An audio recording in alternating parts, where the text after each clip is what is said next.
Human nature is peculiar. Often, we remain unaware of our true interests until something captivates us, revealing its allure only when it stands before our eyes. Just then, Jiang Yuan's phone rang abruptly.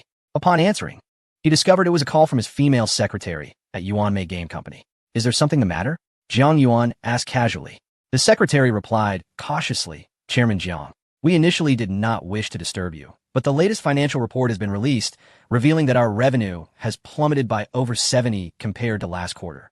Consequently, our stock price has also taken a nosedive, and we urgently require your leadership to navigate this crisis." Jiang Yuan's brow furrowed slightly. This was no trivial matter. A revenue drop of such magnitude was alarming. Yuanmei was a significant player in the industry, and the repercussions of a stock crash would be dire. How could such a sudden decline occur in a company that had always been at the forefront of domestic gaming? There must be some underlying anomaly at play. Clearly, something severe had transpired. What exactly is going on? Did someone within the company make a critical decision without informing me? Jiang Yuan inquired. "No, this incident is not due to internal factors," the secretary clarified.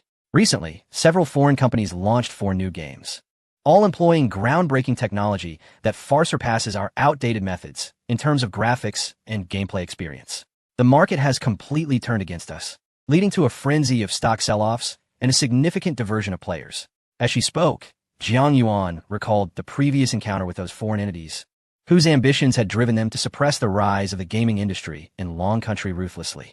They had enlisted several notorious hacker organizations to launch attacks. Fortunately, Jiang Yuan had managed to avert a crisis at that time.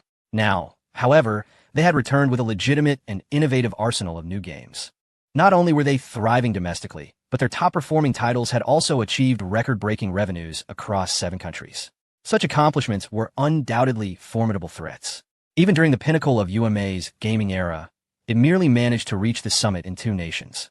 Jiang Yuan gently shook his head and let out a sigh. The foreign gaming industry has developed for far too many years, and the accumulated technological foundation and talent are likely beyond our capacity to contend with. However, after pondering for a moment, a sudden spark of inspiration illuminated Jiang Yuan's mind, and he unexpectedly conceived an idea. Chapter 334. Convening a conference call, Jiang Yuan pondered for a moment. Did the role card rewarded by the system last time not contain classifications for careers in game design? If this role card proves sufficiently powerful, it could undoubtedly lead to the creation of a highly satisfactory work. Relying on hard power is, without a doubt, the most straightforward and forceful approach. Initially, he had intended to wait for a more opportune moment to utilize it, in order to avoid squandering such a precious reward. However, given that these detestable foreigners are attempting to erode our market and siphon off our profits through years of accumulated technological prowess, they are blatantly attempting to suffocate our domestic game developers. Is this not a once-in-a-lifetime opportunity? Resolutely, Jiang Yuan declared, "Immediately notify all senior executives. We shall convene a video conference at once. I have important matters to announce." On the other end of the line, the female secretary appeared to have anticipated his words. "Chairman Jiang, are you preparing to announce an urgent contraction of the company's operations?" "I have already prepared the relevant documents for your authorization," she said, a hint of melancholy in her tone. To her, Jiang Yuan was the epitome of a businessman. In the realm of commerce, profit is the primary motivator. When a project incurs losses, prompt damage control becomes paramount. While ordinary situations might be managed through public relations strategies, they now faced a formidable tide, with foreigners employing overt methods of competition. Last time, Jiang Yuan was able to rally support for a counterattack. Yet this time, confronted with such blatant hard power, he might find himself powerless. It was akin to waging a war with no chance of victory. A shrewd businessman would naturally opt to reduce investments, downsize the company, lay off employees, and eliminate projects. "Not all," Jiang Yuan replied succinctly. "I am preparing to announce a new initiative." The female secretary nearly dropped her phone in shock upon hearing Jiang Yuan's words. "Chairman Jiang, are you serious? We stand no chance of winning." The opposition, having learned from their previous setbacks, is now resolutely collaborating on a project of terrifying quality and technical strength, with promotional channels as numerous as the stars in the sky. Though it may not be appropriate for me to say so, I implore you to reconsider. Timely damage control is the most prudent course of action. With heartfelt persuasion, she sought to steer Jiang Yuan towards a more rational decision. Being a graduate of a prestigious foreign institution, her mind was exceptionally clear, and she understood the importance of securing the best interests for Jiang Yuan. Although she felt a tinge of disappointment, she accepted that life rarely unfolds as one wishes. Unexpectedly, Jiang Yuan responded with unwavering confidence. No need to elaborate. I have made my decision. Proceed with the conference call and ensure that every senior executive is informed. I will not permit anyone to be absent. Upon hearing Jiang Yuan's resolute tone, the female secretary finally grasped the depth of his determination. In the face of an adversary that seemed insurmountable, he boldly confronted the challenge, a display of courage that was undeniably compelling. She could not help but feel a profound respect for Jiang Yuan. Very well. I shall inform all the directors and convene a meeting in approximately 15 minutes. The female secretary hesitated for a moment before promptly declaring. Jiang Yuan nodded, his mind beginning to devise a plan for the new game concept. Chapter 335. The company's fence-sitter. 15 minutes later, Jiang Yuan exchanged a few words, and Elder Qin arranged for him a secluded office, ensuring that no one would disturb him. Checking the time, Jiang Yuan initiated the video conference. The senior executives of the Yuanmei board were already connected, yet many wore expressions of despondency, their faces clouded with gloom. The previous quarter's financial report revealed a severe deficit, casting a shadow over the company's prospects. Everyone understood the implications.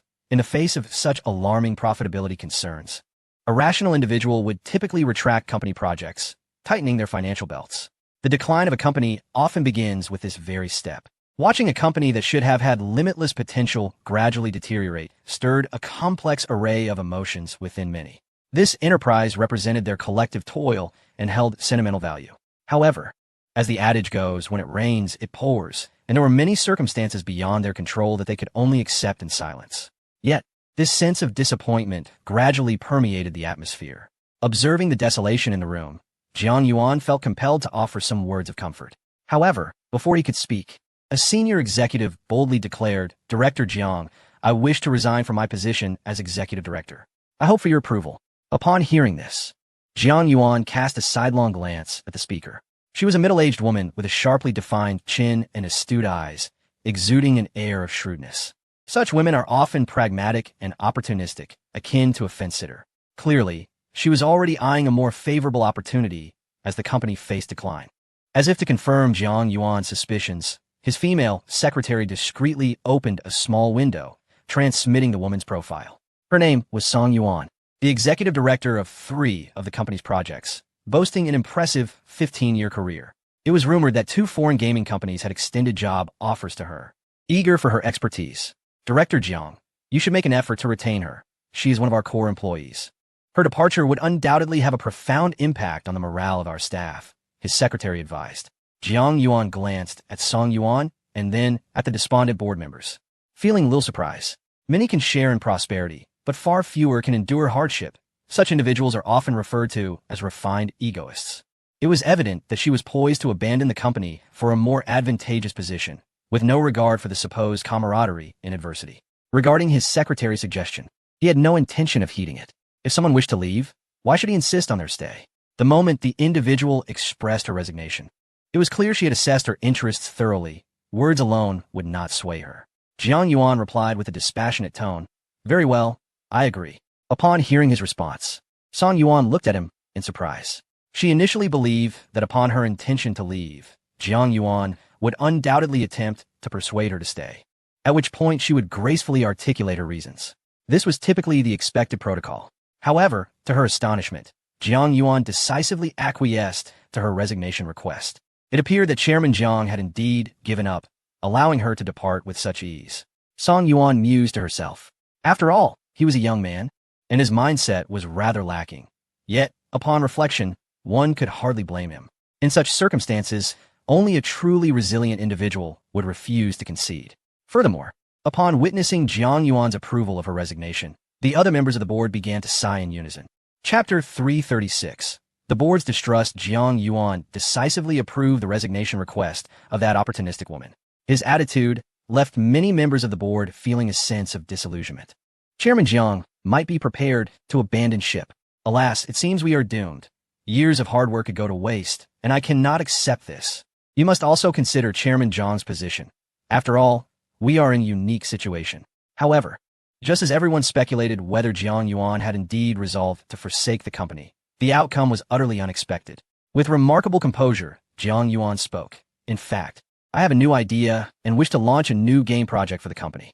The moment his words left his lips, the conference room fell into an eerie silence. Many senior board members gazed at him with expressions of sheer astonishment, and the atmosphere shifted to one of palpable tension.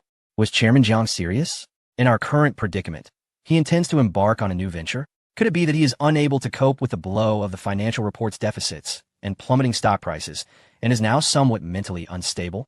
Might this proposed project merely be a whimsical fancy of his, still pursuing this course when we are in such dire straits? Shouldn't a prudent company opt to scale back its projects and tighten its belt during such times? Chairman Jiang, contrarily, appears determined to amplify investments. Observing the uproar among the board members, Jiang Yuan found the scene to be quite in line with his expectations. The female executive, Song Yuan, who had been contemplating a career change, regarded him with a look that suggested disbelief. At such a moment, he dares to take a gamble, hoping to turn the tide? Ultimately, he is a young man, untouched by the harsh realities of life. Indeed, Jiang Yuan's youthful exuberance rendered him somewhat imprudent. Announcing such intentions at this juncture might provoke those who were previously undecided to flee. Song Yuan mused.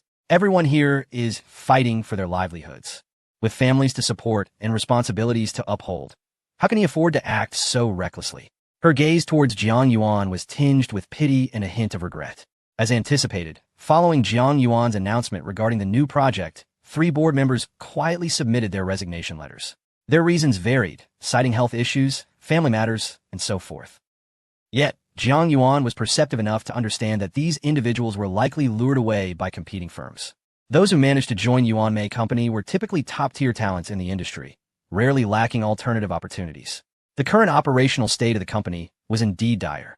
They had merely clung on out of a sense of loyalty built over years. After all, individuals like Song Yuan, who would depart at the first sign of trouble, were in the minority. Yet, while they might harbor affection for the company, they were also burdened with familial responsibilities and aspirations for success. Observing Jiang Yuan's unwavering determination to make one last attempt, they submitted their long-prepared resignation letters, ready to strive anew at other companies. Jiang Yuan, however, exhibited no signs of concern.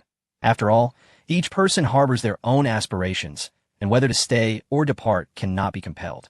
Chapter 337. The loyal elders Jiang Yuan gazed calmly at the incessantly submitted resignation letters, a substantial number that constituted a third of the total. This indicated that a significant portion of 1/3 had opted to depart. People naturally aspire to ascend, while water flows downward. Most individuals are acutely aware of their circumstances, as if looking into a clear mirror. At this juncture, Chairman Jiang's attempts to intensify efforts seemed nothing short of a desperate struggle. In the face of overwhelming hard power, his side stood little chance. Moreover, these individuals were all notable figures within the gaming industry, and thus, they were not lacking in opportunities elsewhere. A job change often brought considerable enhancements in salary and benefits. However, as Jiang Yuan observed their departures, he felt no sorrow. Rather, a faint smile of relief graced his lips. In everyday scenarios, these individuals appeared diligent in their work, yet in times of crisis, they exhibited a complete lack of loyalty by choosing to leave. For them, this was indeed an opportune moment for cleansing. Jiang Yuan looked at the remaining board members and could not help but smile. Although their expressions were marked by hesitation and a touch of anxiety, they ultimately chose to place their faith in him and the company. These individuals were the true loyal subordinates of the company, worthy of cultivation. After a brief pause, Jiang stated, "For a new project, I aspire to develop a groundbreaking game, taking on the roles of both lead designer and producer myself." Upon his declaration, many faces shifted once again. Chairman Jiang, you intend to personally engage? While such courage is commendable, it seems rather unconventional. This may not be appropriate, as historically, our company's projects have been formulated by professionals who possess a deep understanding of the market and our internal technical capabilities, ensuring reasonable and reliable plans. This approach might be too radical. Chairman Jiang, you are an investor. You may not be fully acquainted with the gaming market or our company's actual operations. We implore you to reconsider. Chairman Jiang, this is no jest. If a project fails, it would not only squander time and resources, but also deliver a significant blow to the entire company, especially at such a critical juncture. Listening to the board's heartfelt counsel, Jiang Yuan felt not discontent, but rather warmth. Indeed, they seemed to harbor a belief that he would inevitably fail. Nonetheless, their words rang true. In this era, few possessed the courage to speak honestly. This clearly demonstrated that they were individuals who had genuinely invested effort for the company's survival. While their admonitions may have seemed blunt, it did not signify a negative aspect. Jiang Yuan was already resolute in his thoughts. Convincing them to believe in him would undoubtedly prove challenging. When one loses, any explanation may appear as an excuse. Conversely, when one wins, it may seem like mere modesty. Oftentimes, as long as results are laid bare before others, the rationale can be inferred independently. Therefore, Jiang Yuan had no intention of providing any explanations. He was merely prepared to allow his actions to speak for themselves. With a decisive gesture, he proclaimed, "This matter is resolved. I shall bear all consequences." The elders of the board exchanged glances, each one looking at the other in silence, rendered speechless in that moment. Chapter 338. The shock of the board of directors. Jiang Yuan's resolute decision left the seasoned members of the board astonished, prompting them to deem his actions rather hasty. Among those who had previously placed their utmost trust in him, a few began to harbor doubts. They cautiously inquired, "Mr. Jiang, after such an extensive discussion, could you provide us with some concrete details or clarify the nature of the project you envision?" Jiang Yuan stroked his chin thoughtfully and replied, "The preliminary plan is to amalgamate elements of an open world with card-based character development, creating a wholly innovative and exquisite mobile game." Upon hearing Jiang Yuan's words, many were left utterly speechless. The concept of an open world is typically associated with the highest quality and caliber of AAA games, characterized by lengthy development cycles, immense resource expenditure, and exorbitant costs. To liken it to a business venture, it is akin to placing a significant bet with everything on the line. Conversely, card-based development is often seen in the domestic market as a superficial ploy to exploit players for quick profits. Jiang Yuan's succinct statement bewildered many of the older members, inciting a wave of astonishment. Their minds leaned towards tradition, having neither witnessed nor conceived such an avant-garde idea. Surely, Mr. Jiang cannot have been swayed by the ramblings of idle gossip, leading him to make such a monumental decision hastily? The juxtaposition of open-world mechanics with card-based development seemed entirely incongruous, with core gameplay elements that appeared to contradict one another, reminiscent of the misguided suggestions often proffered by those lacking expertise. Perhaps Mr. Jiang, still youthful in his leadership, had indeed been misled by the whispers of envious individuals, compounded by recent financial difficulties within the company that may have driven him to adopt a reckless, all-or-nothing approach. Regrettably, such desperate measures rarely yield positive outcomes. They merely expedite the inevitable demise. However, observing Mr. Jiang's demeanor, it seemed futile to continue persuading him. It would be best to allow events to unfold naturally. In the face of the board's skepticism, Jiang Yuan refrained from excessive explanation. Sometimes, over-explaining can undermine one's resolve to take decisive action. As the highest authority in the company, he understood the necessity of demonstrating unwavering conviction. "This matter is settled. I shall bear all consequences, and I will personally select the relevant staff," Jiang Yuan stated with unwavering determination. Thus, today's meeting concludes. We shall disperse.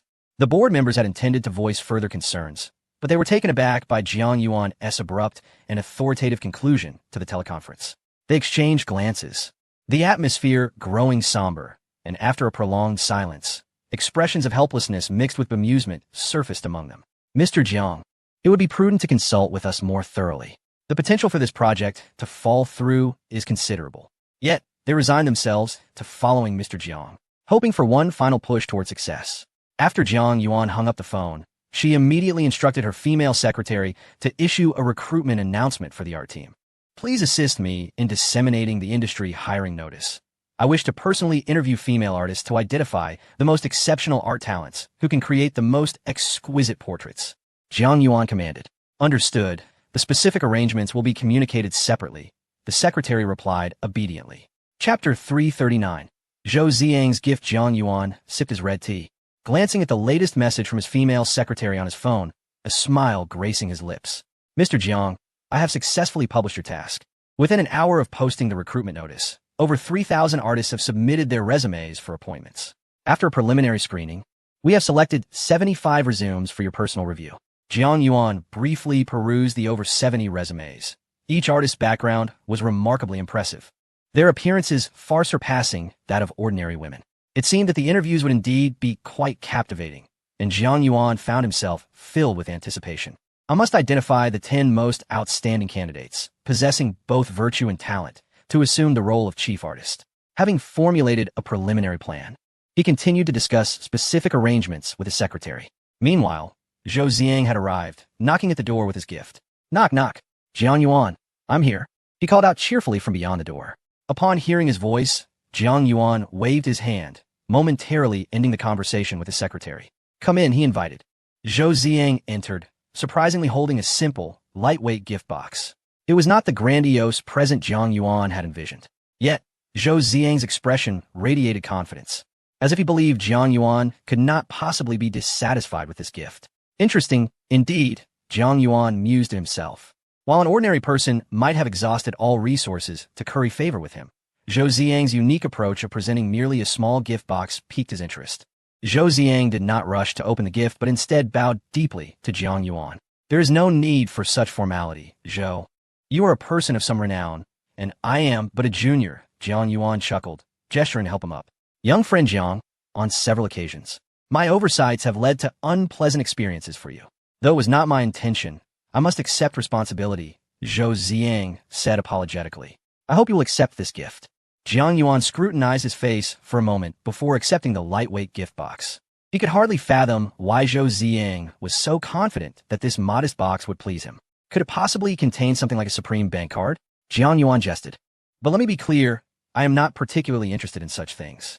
He spoke the truth. By now, such so-called Supreme cards held no allure for him. Zhou Ziang responded with hearty laughter. How could that be? You will know once you see it for yourself. Jiang Yuan smiled and began to unwrap the lightweight gift box. Peering inside, he discovered a simple, pure, white letter nestled within. Jiang Yuan retrieved the letter and began to peruse its contents. Before long, his expression grew increasingly solemn. He was taken aback to discover that one of the world's top 5 international consortiums was clandestinely organizing a grand event. Jiang Yuan remarked in astonishment. And only those possessing this invitation may attend? Zhou Ziang smiled with satisfaction and replied, Indeed, my young friend Jiang Yuan, are you pleased with this gift? Chapter 340. A broader world. Jiang Yuan held the invitation in his hands, feeling its weight profoundly. Such an invitation to a grand event should be a matter of personal invitation, no? He couldn't help but glance at Zhou Ziang. You must have paid a considerable price to obtain this. Are you truly willing to part with it so easily? Zhou Ziang offered a bittersweet smile, his eyes flickering with a hint of pain and reluctance. Yet, as he recalled the animosities between himself and the 4 great families, he forcibly suppressed his feelings of regret. My young friend Jiang Yuan, Zhou Ziang said earnestly, while this item is indeed precious, its true value lies in whose hands it rests. I do not misjudge people. If you attend, perhaps you can secure significant honor for our Dragon Nation, far more than this old fool could ever achieve. Initially, Jiang Yuan thought these words were mere flattery, but upon witnessing the fervor in Zhou Ziang's eyes, he felt the sincerity of his statement. What does this mean? Jiang Yuan queried, puzzled. How is this related to the honor of our Dragon Nation? Zhou Ziang sighed again, shaking his head. The organizers and invitees of this grand event have historically held reservations about the rise of our Dragon Nation and will undoubtedly suppress us during the event. In previous occasions, many from our nation have suffered, with some even too fearful to attend again. My young friend Jiang Yuan, while participating in this event presents an incredible opportunity to connect with influential figures on the world stage. You must exercise caution and ensure that our nation does not suffer a loss of honor. His final words were imbued with heartfelt sincerity, revealing his patriotic fervor. Even Jiang Yuan found himself moved by his earnestness, a surge of righteous passion swelling within him. On the world stage, glory signifies everything. While one might endure humiliation on their own turf, to be belittled on an international platform would only tarnish the collective dignity of all from the Dragon Nation. Such a scenario must never transpire. Otherwise, Jiang Yuan would forever be deemed a pariah, scorned by his compatriots. Rest assured, Zhou Lao, Jiang Yuan, would rather perish than engage in any act that would tarnish the honor of our Dragon Nation, Jiang Yuan declared with utmost seriousness. This marked his first time addressing Zhou Ziang as Zhou Lao, not only due to the valuable invitation, but also because he grasped its significance. Though it was Zhou Ziang's token of gratitude, it also represented the trust placed in him to uphold the honor of his fellow countrymen on an international stage. Hearing Jiang Yuan's words, Zhou Ziang laughed heartily, patting Jiang Yuan's shoulder. Jiang Yuan, I trust you will not let me down. A smile broke across Jiang Yuan's face as well. Both were broad-minded individuals. Despite the recent misunderstandings between them, the air of animosity had dissipated in this moment. Thus, Jiang Yuan continued to converse with him for a while, discussing various pertinent details. After finishing his words, Zhou Ziang instructed someone to bring up 5 gift boxes. These are the medicinal herbs you asked me to prepare last time. I have gathered them all, Zhou Ziang remarked. Jiang Yuan couldn't help but feel a slight astonishment in his heart. These herbs were indeed exceedingly rare and precious. Yet he had managed to collect them all in such a short span of time. It seemed that he was genuinely exerting himself to assist him. Chapter 341. The interview commences. Jiang Yuan held the gift box sent by Zhou Ziang, methodically opening it to examine the medicinal properties contained within. The quality of the herbs was not only satisfactory, but even exceeded my expectations to some extent. He could not help but feel a surge of astonishment. What would have taken approximately a month of treatment could now potentially be resolved in less than 2 weeks, restoring my memory damage. Jiang Yuan rummaged through his recollections of the prescription, carefully correlating the herbs in hand. His expression was remarkably serious, his movements precise and deliberate. Although Zhou Ziang lacked any medical knowledge, he could discern Jiang Yuan's adeptness and sharp gaze, realizing he was no ordinary individual. Go ahead and focus on your work. I have other matters to attend to, Zhou Ziang said, sensing Jiang Yuan's intense demeanor, and cautiously exited the room. The examination process lasted for about 15 minutes. Eventually, Jiang Yuan exhaled deeply. Without Zhou Ziang's assistance, acquiring these materials would have necessitated a trip abroad, a journey fraught with distant travels and cumbersome procedures that could induce a headache. Jiang Yuan felt a sense of relief. Fortunately, with Zhou Ziang's help, much of the hassle had been alleviated, and in less than 2 weeks, he would be able to heal his memory damage. At that point, the truth would inevitably come to light. With a firm resolve and a clear plan forming in his mind, Jiang Yuan felt a sense of tranquility wash over him. However, thoughts regarding the interview for the art designer position soon resurfaced. He picked up his portable pad and began reviewing the candidates' profiles sent by his secretary that morning. After approximately half an hour, Jiang Yuan closed the PAD, preparing to take a break. At 2:30 the following afternoon, Jiang Yuan arrived at the office building of Yuan Mei in the capital. Yao Wenwen awaited him, her expression one of mild boredom as she stifled a yawn, curiously inquiring, "Boss, why are you personally conducting interviews today?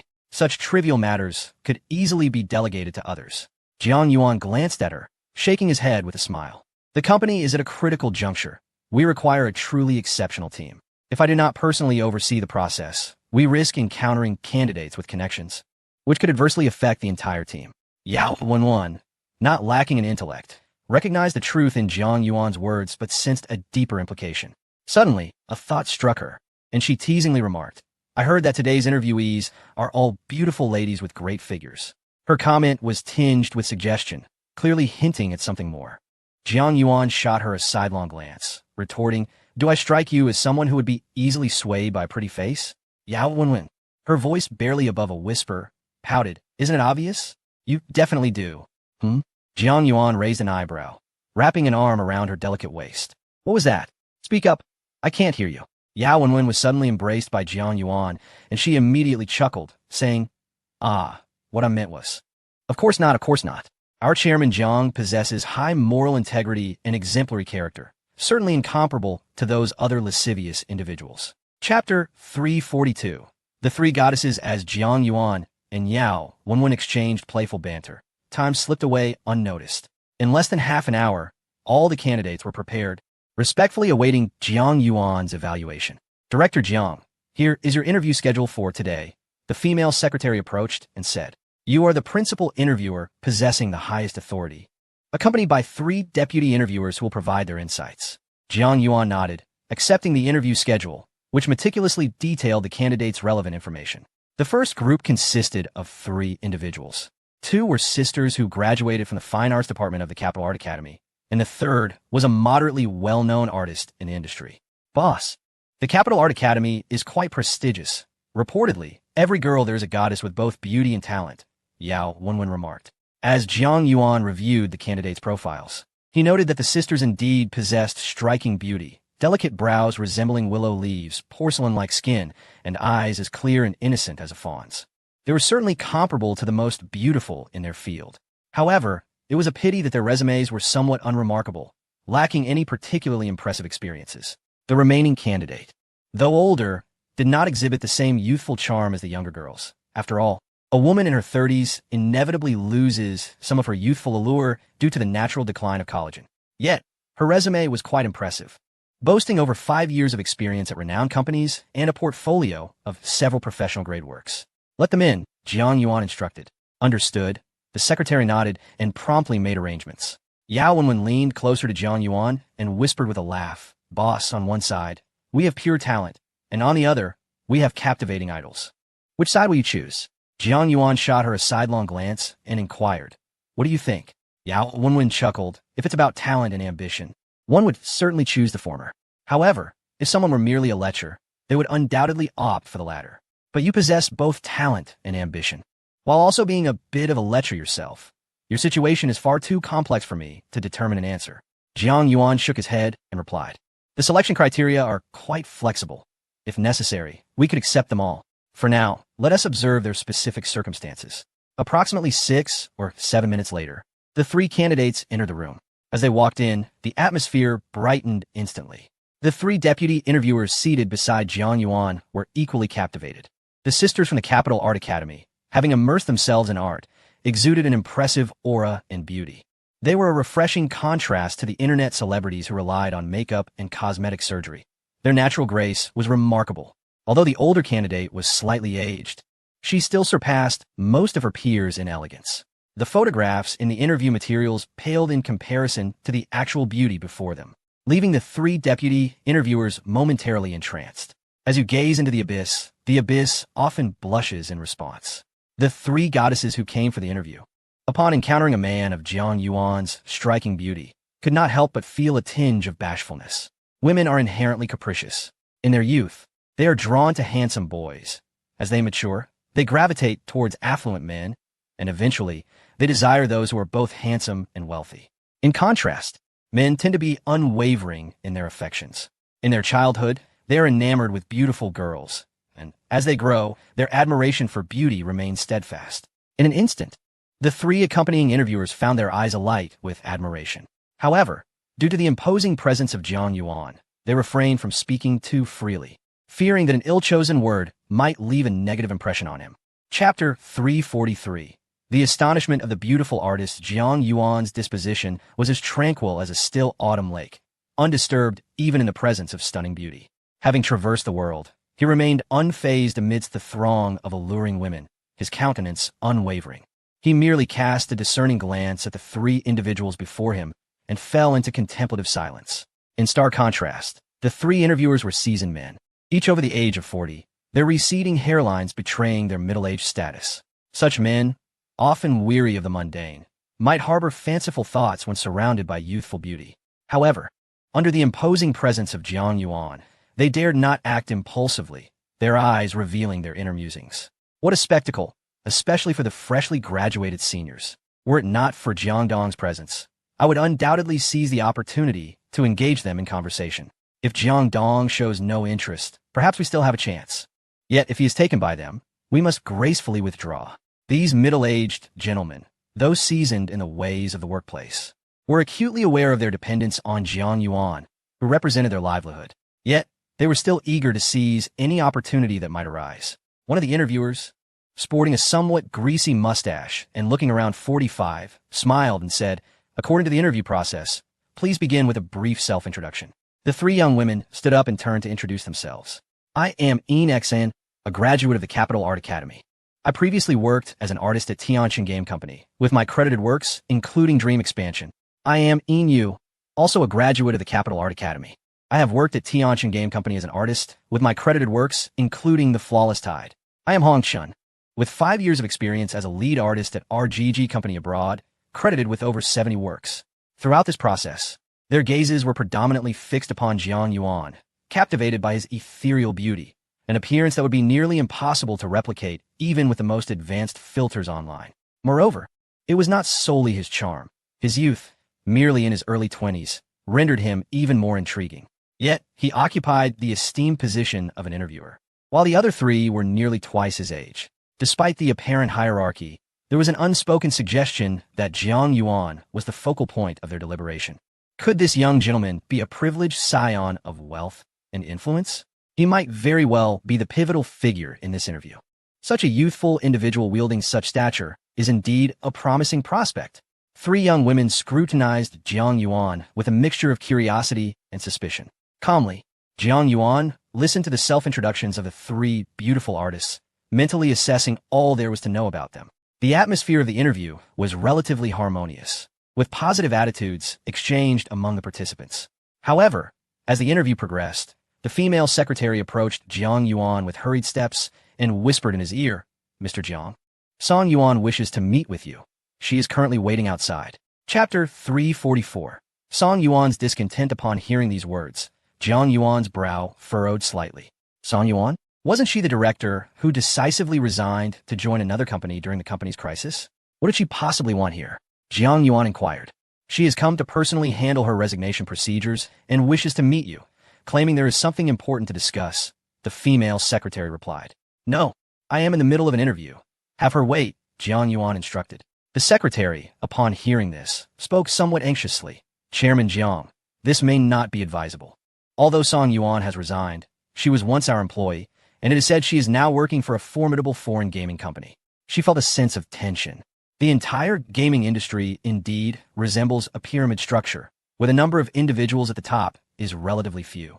Individuals like Song Yuan, regardless of which company they move to, often possess significant influence within the industry.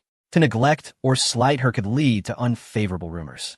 Moreover, since her departure, she has reportedly joined a highly powerful foreign gaming company. This implies that not only does she possess considerable personal strength, but she also has substantial backing.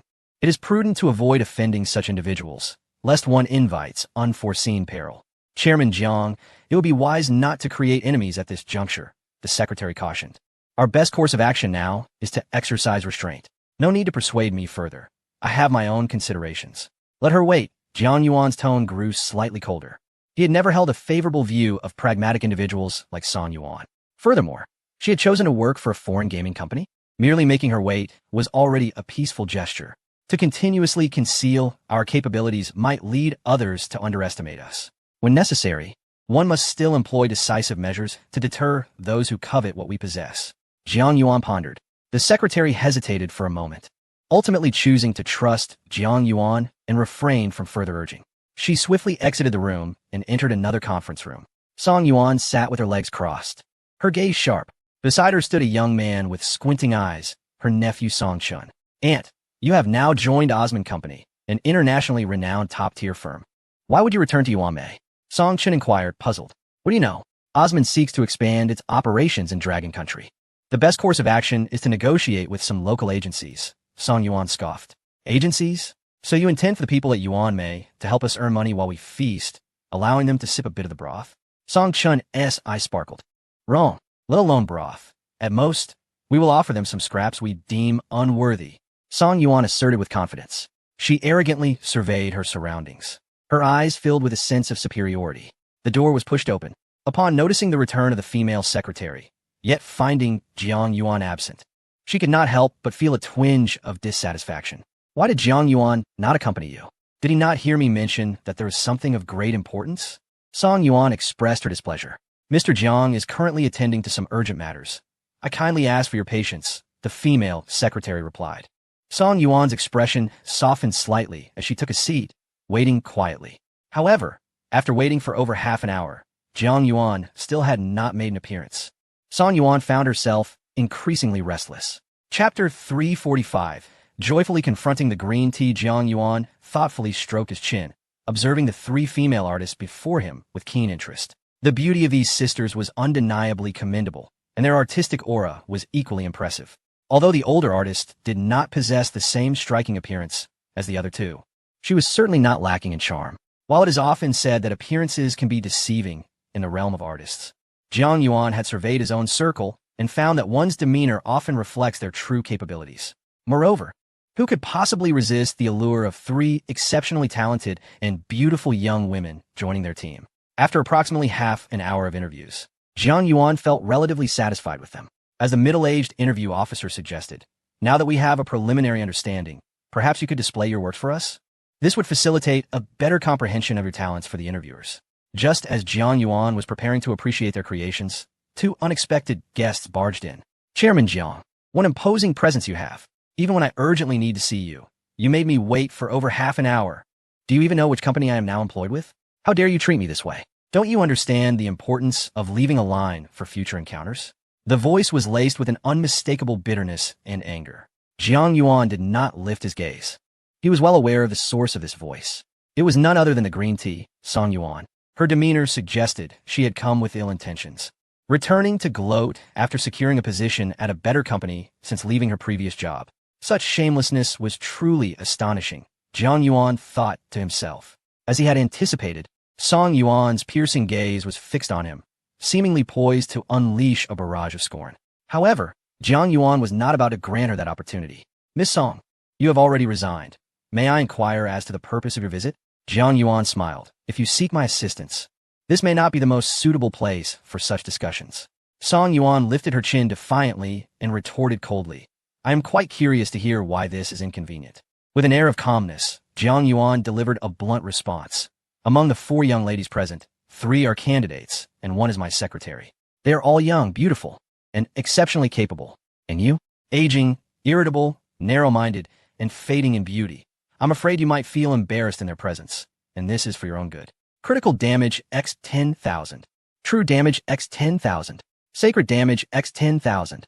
Jiang Yuan's silence had been powerful enough, but when he spoke, it was as if his words shattered the very heavens. Those few sentences were not merely sharp. They had effectively dismantled Song Yuan's defenses right before everyone. What women dread most is the mention of their age, as it is their Achilles heel. They fear even more when comparisons are made with younger and more beautiful women. Even the most mild-tempered woman would likely erupt in anger upon hearing such remarks. As expected, after Jiang Yuan uttered those words, the expressions of everyone present underwent a dramatic transformation.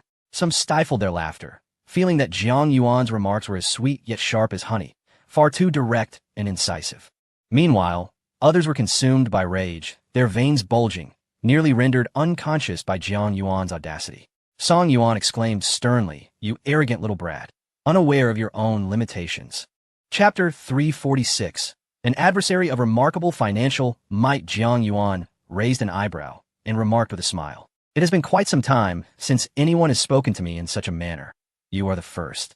I am curious to hear your perspective on where you believe I have underestimated my own capabilities. Song Yuan, with an air of superiority, replied coldly, "Ignorant boy. Do you have any idea what you have done? Have you ever heard of Osman Corporation? You have the audacity to keep me, a newly appointed department director at Osman, waiting for so long." Osman? The name was entirely unfamiliar to him. Jiang Yuan was about to shake his head and retort that he had never heard of such a company when his female secretary and the 3 interviewers beside him suddenly exhibited expressions of astonishment, exclaiming in unison, "Osman? You have actually joined Osman Corporation." The faces of those around them were etched with shock, particularly the female secretary, who displayed a look of acute trepidation. Although she had reliable information that Song Yuan had joined a remarkably formidable foreign enterprise after leaving Yuan Mei Company, she had never anticipated that this company would be Osman. The gravity of the situation was undeniable. The female secretary, feeling a sense of urgency, approached Jiang Yuan and whispered, "Director Jiang, if this matter involves Osman Corporation, it would be prudent for us to tread lightly." Jiang Yuan furrowed his brow, ready to inquire further. But a fleeting glance revealed that even the 3 interviewers appeared taken aback. Their mouths were slightly agape, especially the renowned artist in her 30s, whose eyes glimmered with unmistakable greed, clearly intrigued by Osman Corporation. Seeing their astonishment piqued Jiang Yuan's curiosity. He inquired, "What exactly is this Osman Corporation?" The female secretary, both amused and exasperated, clarified, "It is Osman Corporation, not Osman. This company was the mastermind behind the recent cyber attack on us, and they operate with an air of invulnerability due to their formidable strength." Founded in the 1970s, Osman Corporation has maintained its dominance among foreign gaming enterprises for nearly 50 years. The sheer number of its subsidiaries and the vast flow of capital it commands have made even the most powerful financial nations wary of it. The investors behind Osman are shrouded in mystery, rumored to be some of the most renowned figures on the global stage. It is advisable that we do not provoke a company of such stature lightly. As Jiang Yuan absorbed the secretary's words, it was clear that she was emphasizing the immense power of Osman Corporation, cautioning him to avoid direct confrontation.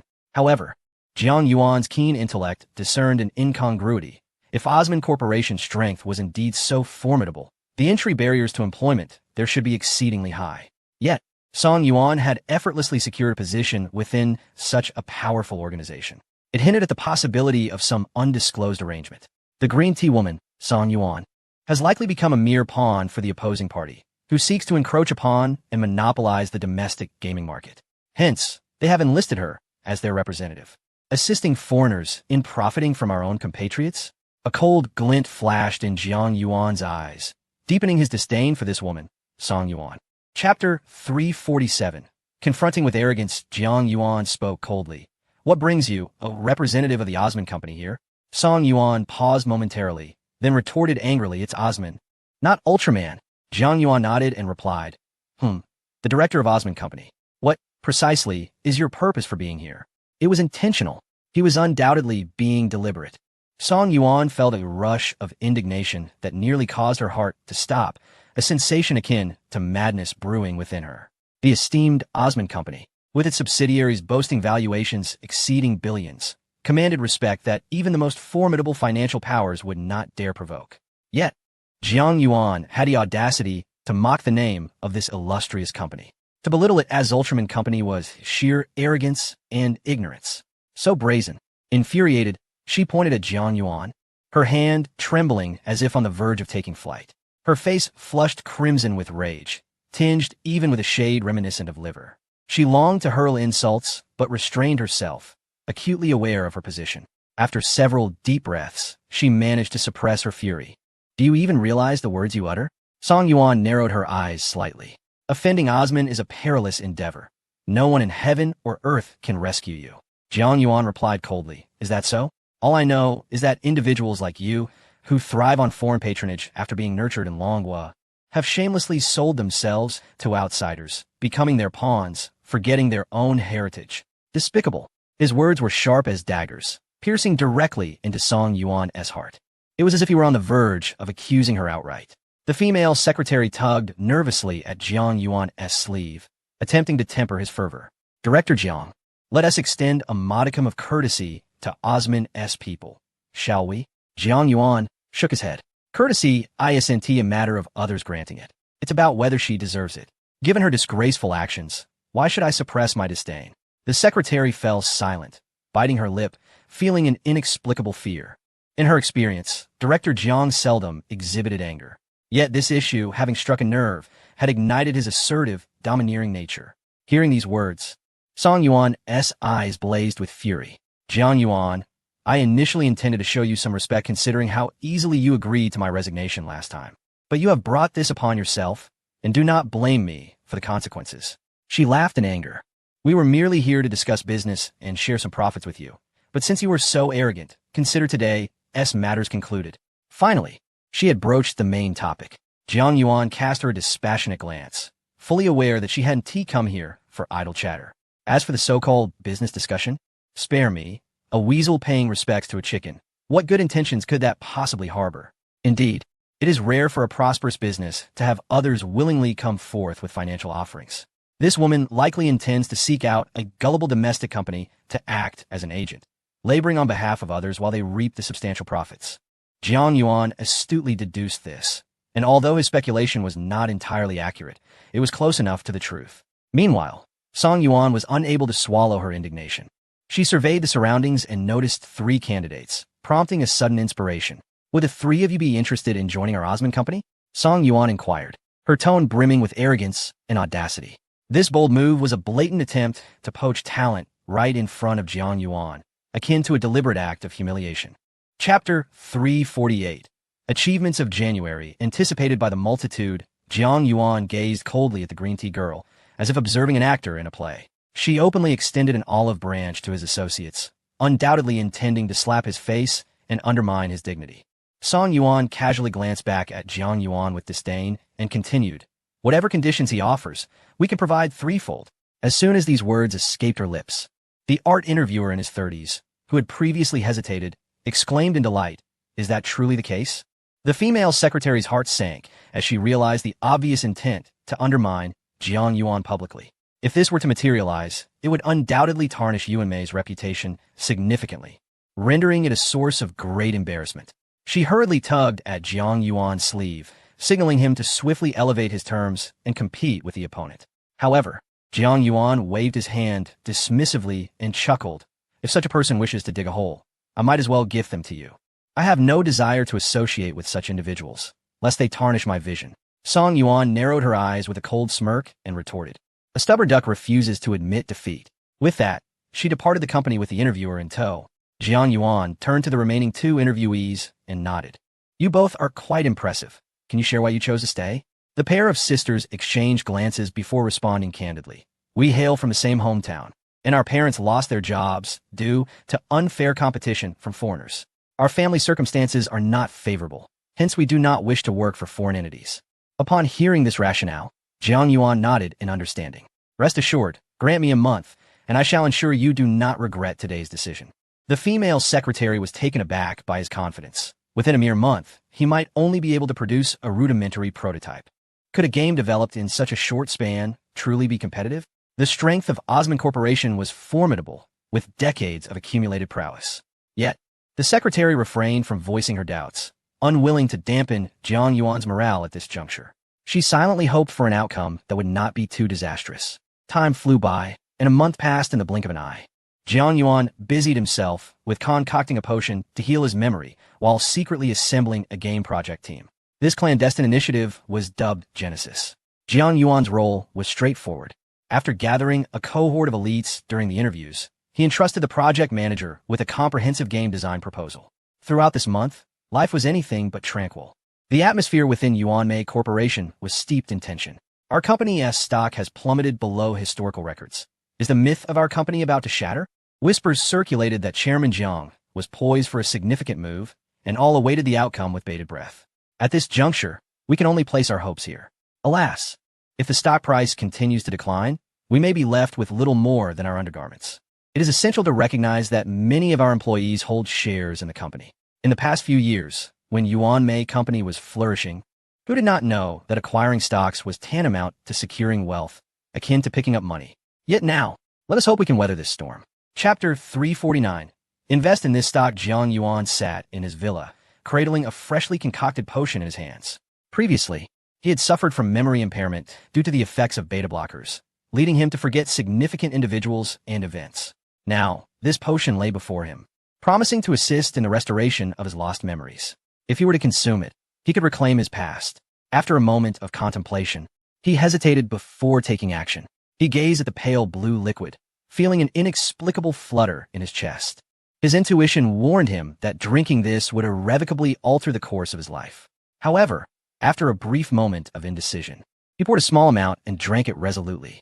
One must confront reality, regardless of the fate that awaits or the adversaries one faces. It requires courage to confront one's own circumstances. Jiang Yuan exhaled deeply, shaking the vial in his hand. He had consumed 1/7 of the potion, and after a week, his first course of treatment would conclude. Yet, he had pressing matters at hand.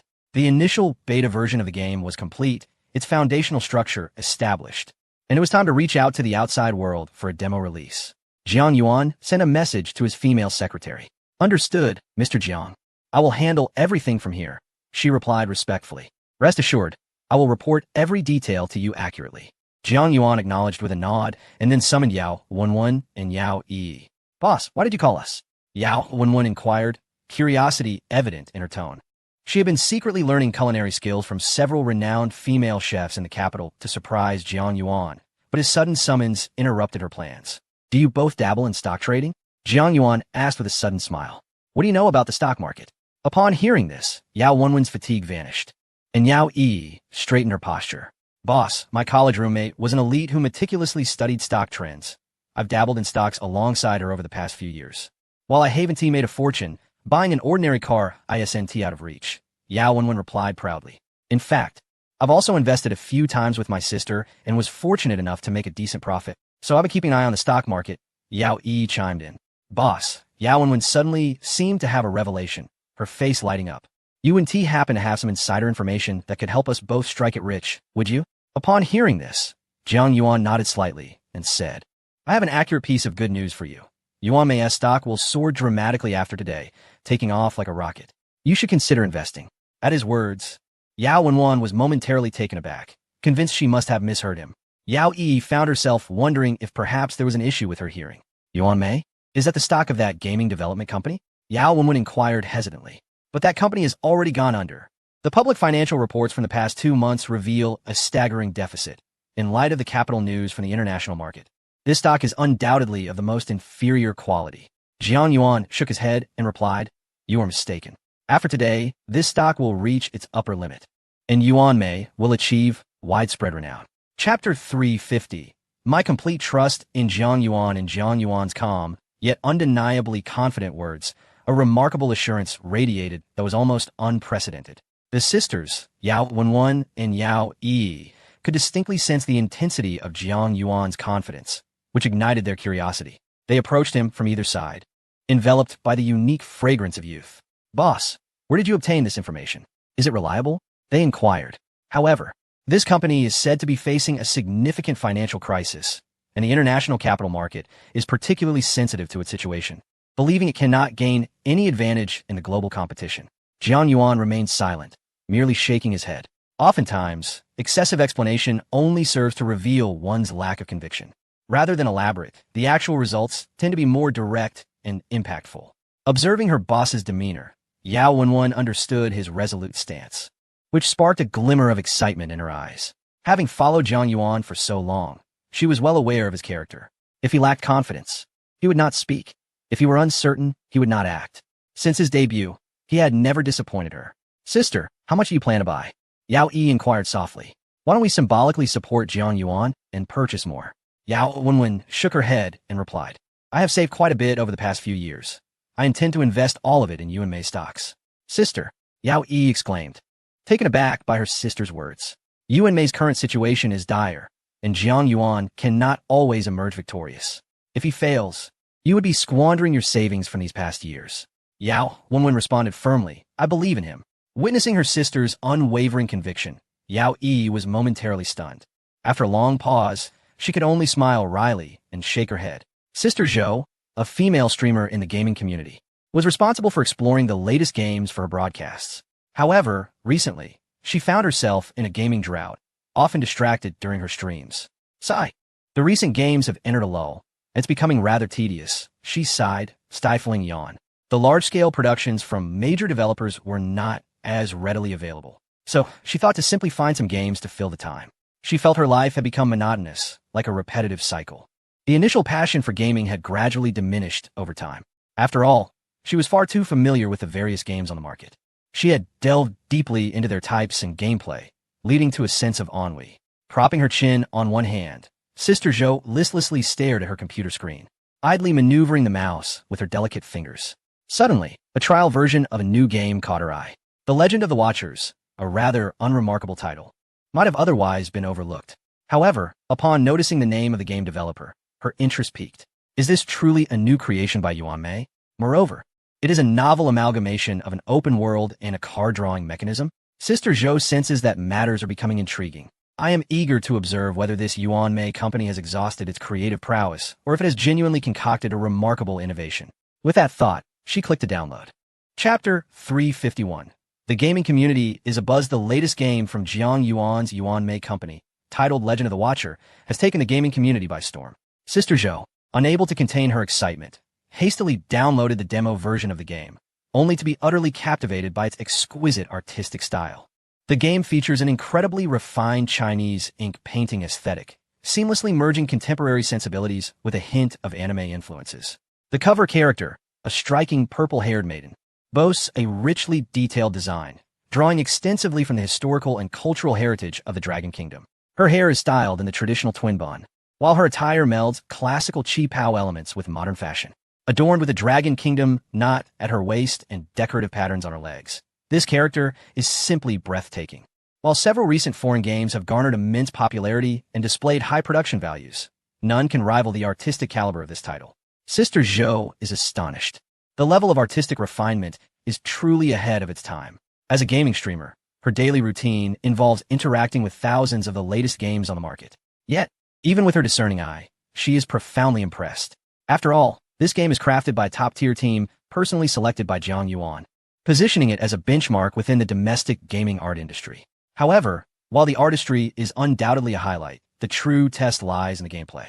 Regaining her focus, Sister Zhou delves into the game. She progresses swiftly, completing the introductory storyline and unlocking most features within just an hour. Yet, the real surprise is just beginning. Is this an unprecedented fusion of traditional AAA RPG elements with a card drawing mechanic? Sister Zhou exclaims in disbelief. This innovative approach is a groundbreaking first. She has never encountered anything like it before. Although the game's quality is undeniably high, with diverse gameplay and remarkable visuals, she wonders whether the market will embrace it. Her mind oscillates with uncertainty. Indeed, after an hour of gameplay, she has been thoroughly impressed by the game's depth, artistry, and music. However, introducing a card-drawing mechanic into a AAA game is a bold venture, akin to being the first to crack a crab. The adage of risk and reward rings true. The greater the risk, the larger the potential reward. If players respond positively, this game could become a veritable cash cow. Sister Zhou's gaze flickers with contemplation before she promptly opens her editing software, preparing to create an introduction and strategy video for Legend of the Watcher, with plans to upload it to Bilibili tonight. Although she perceives her actions as remarkably swift, in reality, she is quite late. Similar scenes have already unfolded in numerous places. As game reviewers, players, and designers alike are equally astonished by the quality of Legend of the Watcher. The fervor surrounding this game has swiftly ascended to unparalleled heights, captivating countless gaming communities. What excites everyone even more is the fact that this is merely a trial version. Once the official release debuts, it is poised to unleash an unprecedented storm across the globe. Chapter 352. The Frenzy of the Capital Market. Jiang Yuan intertwined his fingers, quietly observing the fluctuations of the stock market. Beside him stood the sisters Yao Wenwen and Yao Yi, their emotions far from tranquil. Particularly Yao Wenwen, who had nearly invested all her savings from recent years into the subsidiary stocks of Yuan Mei Company. The degree of her trust could only be described as unwavering loyalty. This meant she was akin to a grasshopper tethered to Jiang Yuan's company, sharing in its fate. May all unfold favorably, Yao Yi silently prayed. Her sister had already placed her complete faith in Jiang Yuan, hoping he would not betray their trust. The trio's emotions varied. Jiang Yuan remained relaxed, composed, and confident, while the sisters were fraught with anxiety. Yet the stock market trajectory would remain impervious to their feelings. The market, in its essence, is a stark manifestation of capital. Capital has always possessed an acute sense of perception. Any tremor in the market is swiftly captured by the astute observers of the capital realm. In this vast stock market, the true victors are invariably those who are most informed and possess the sharpest instincts. Regarding the stocks of gaming companies, the release of any moderately popular new title naturally prompts the market magnates to engage the world's most professional evaluators for assessment. When it comes to evaluating a person, there's a saying that one can discern a child as potential by age 3 and their future character by age 7. Similarly, assessing a game follows a comparable logic, beginning with the fundamental prototype and trial version. The ability of a game to attract revenue is undoubtedly gauged from this initial phase. The core gameplay design at the outset determines its future potential and prospects. Much like evaluating a person's innate constitution can provide insight into their future health. Among the various evaluation metrics, popularity often serves as a critical standard of measurement. The trial version of Legend of the Watcher had just launched, inciting a fervent response from the gaming community. Typically, the CGA forum, with an average daily active user count of around 100,000, witnessed an extraordinary surge to 400,000. The cause was simple. Discussions revolving around Legend of the Watcher dominated the conversation. The character designs in this game are breathtaking, and the character settings perfectly align with my preferences. I am eager to spend money to draw everything. The artistic prowess is a decade ahead of domestic standards, capable of competing with the finest international creations. Oh, the content of this game is simply too scant. It is utterly insufficient for play. Regrettably, it is merely a trial version.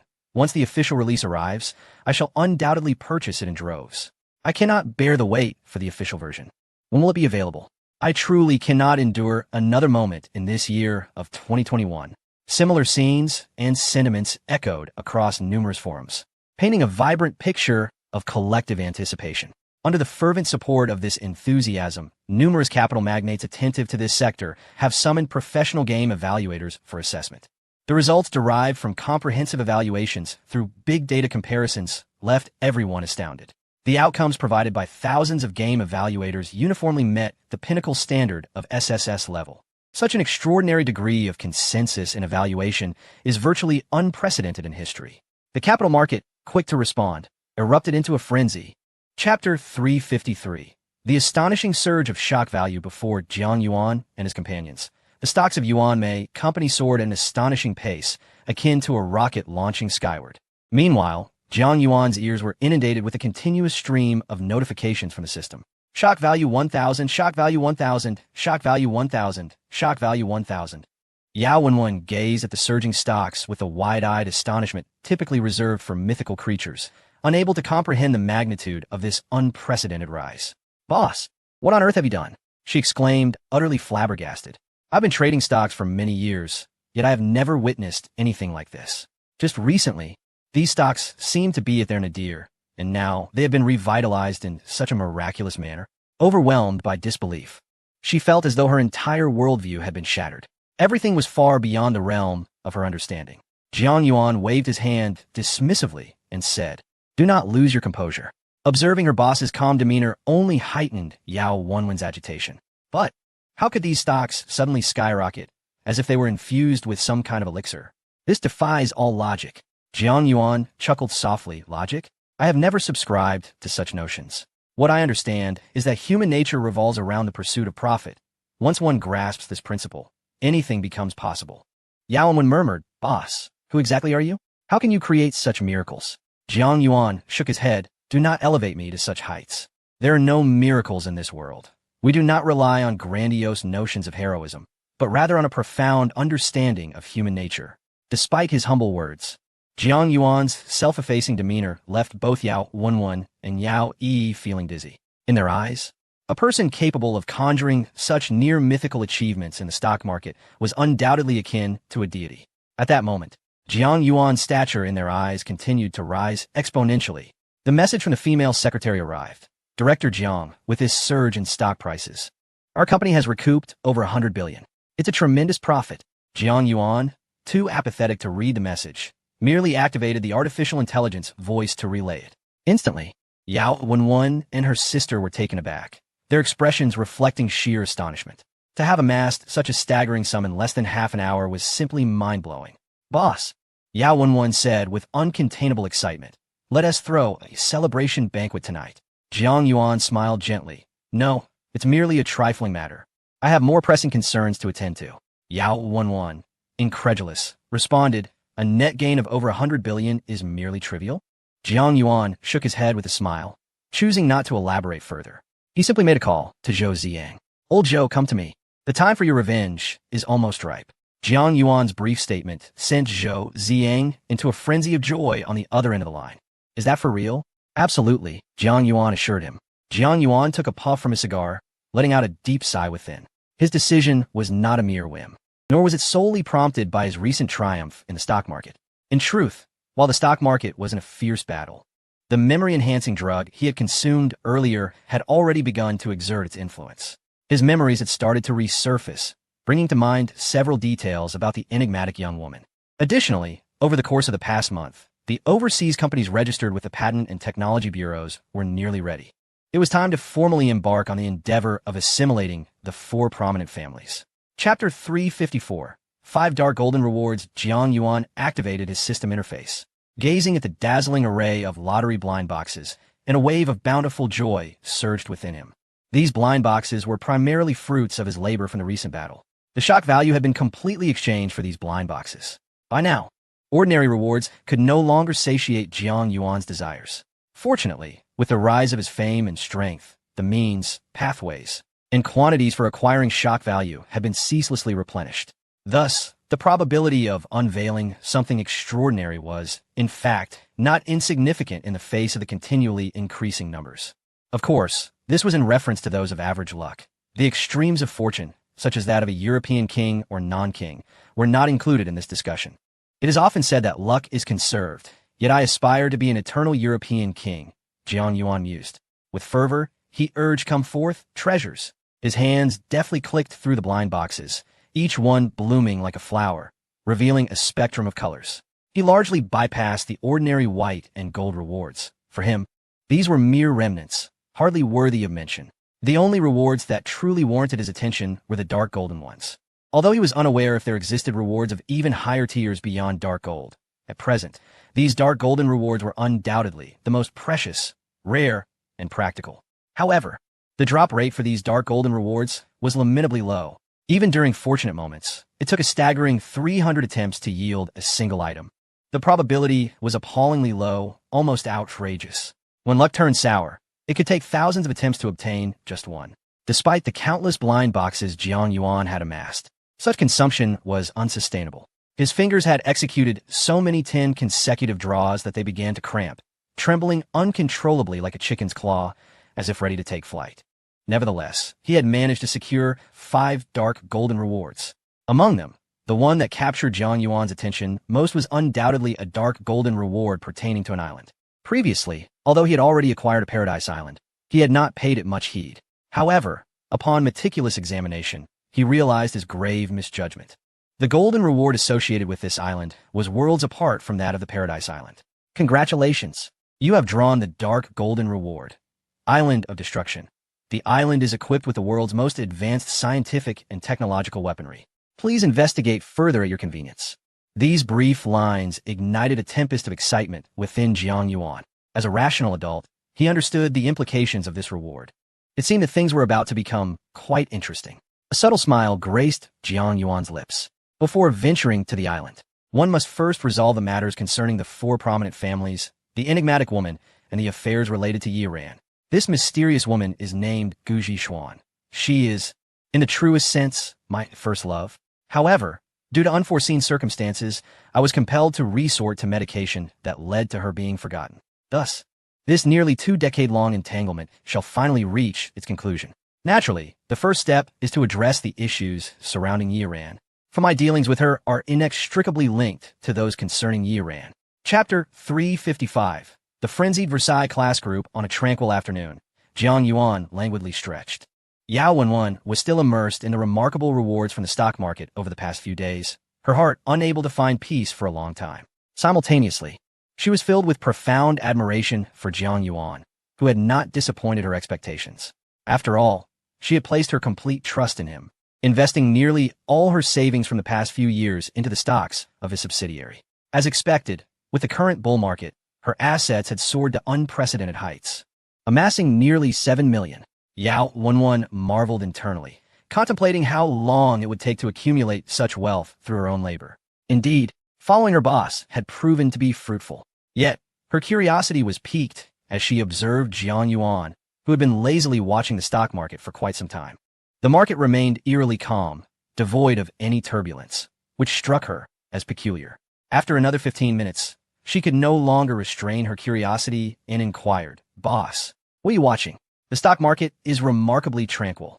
Jiang Yuan replied with a smile. "Patience, let the bullets fly for a while. The calmer it is, the more it often signifies the impending storm." Nevertheless, despite his words, Jiang Yuan felt a tinge of boredom and decided to take out his phone to browse social media. He logged into the chat group of his old classmates and observed the topics they were discussing. To his amusement, he nearly burst into laughter upon seeing that several male classmates from high school, now engaged in the financial sector, were boasting about their impressive social status and enviable means of earning money. Among these, stock trading stood out as the most lucrative. They often showcased their daily earnings from trading in their old classmates chat group, occasionally sharing some relatively reliable insider tips for others to follow. This back and forth resulted in many classmates earning significant sums, leading them to overlook the boastful nature of their communications, inadvertently fueling the ostentatious display of wealth among these classmates. The confidence exuding from these few male classmates was palpable, almost tangible through the screen.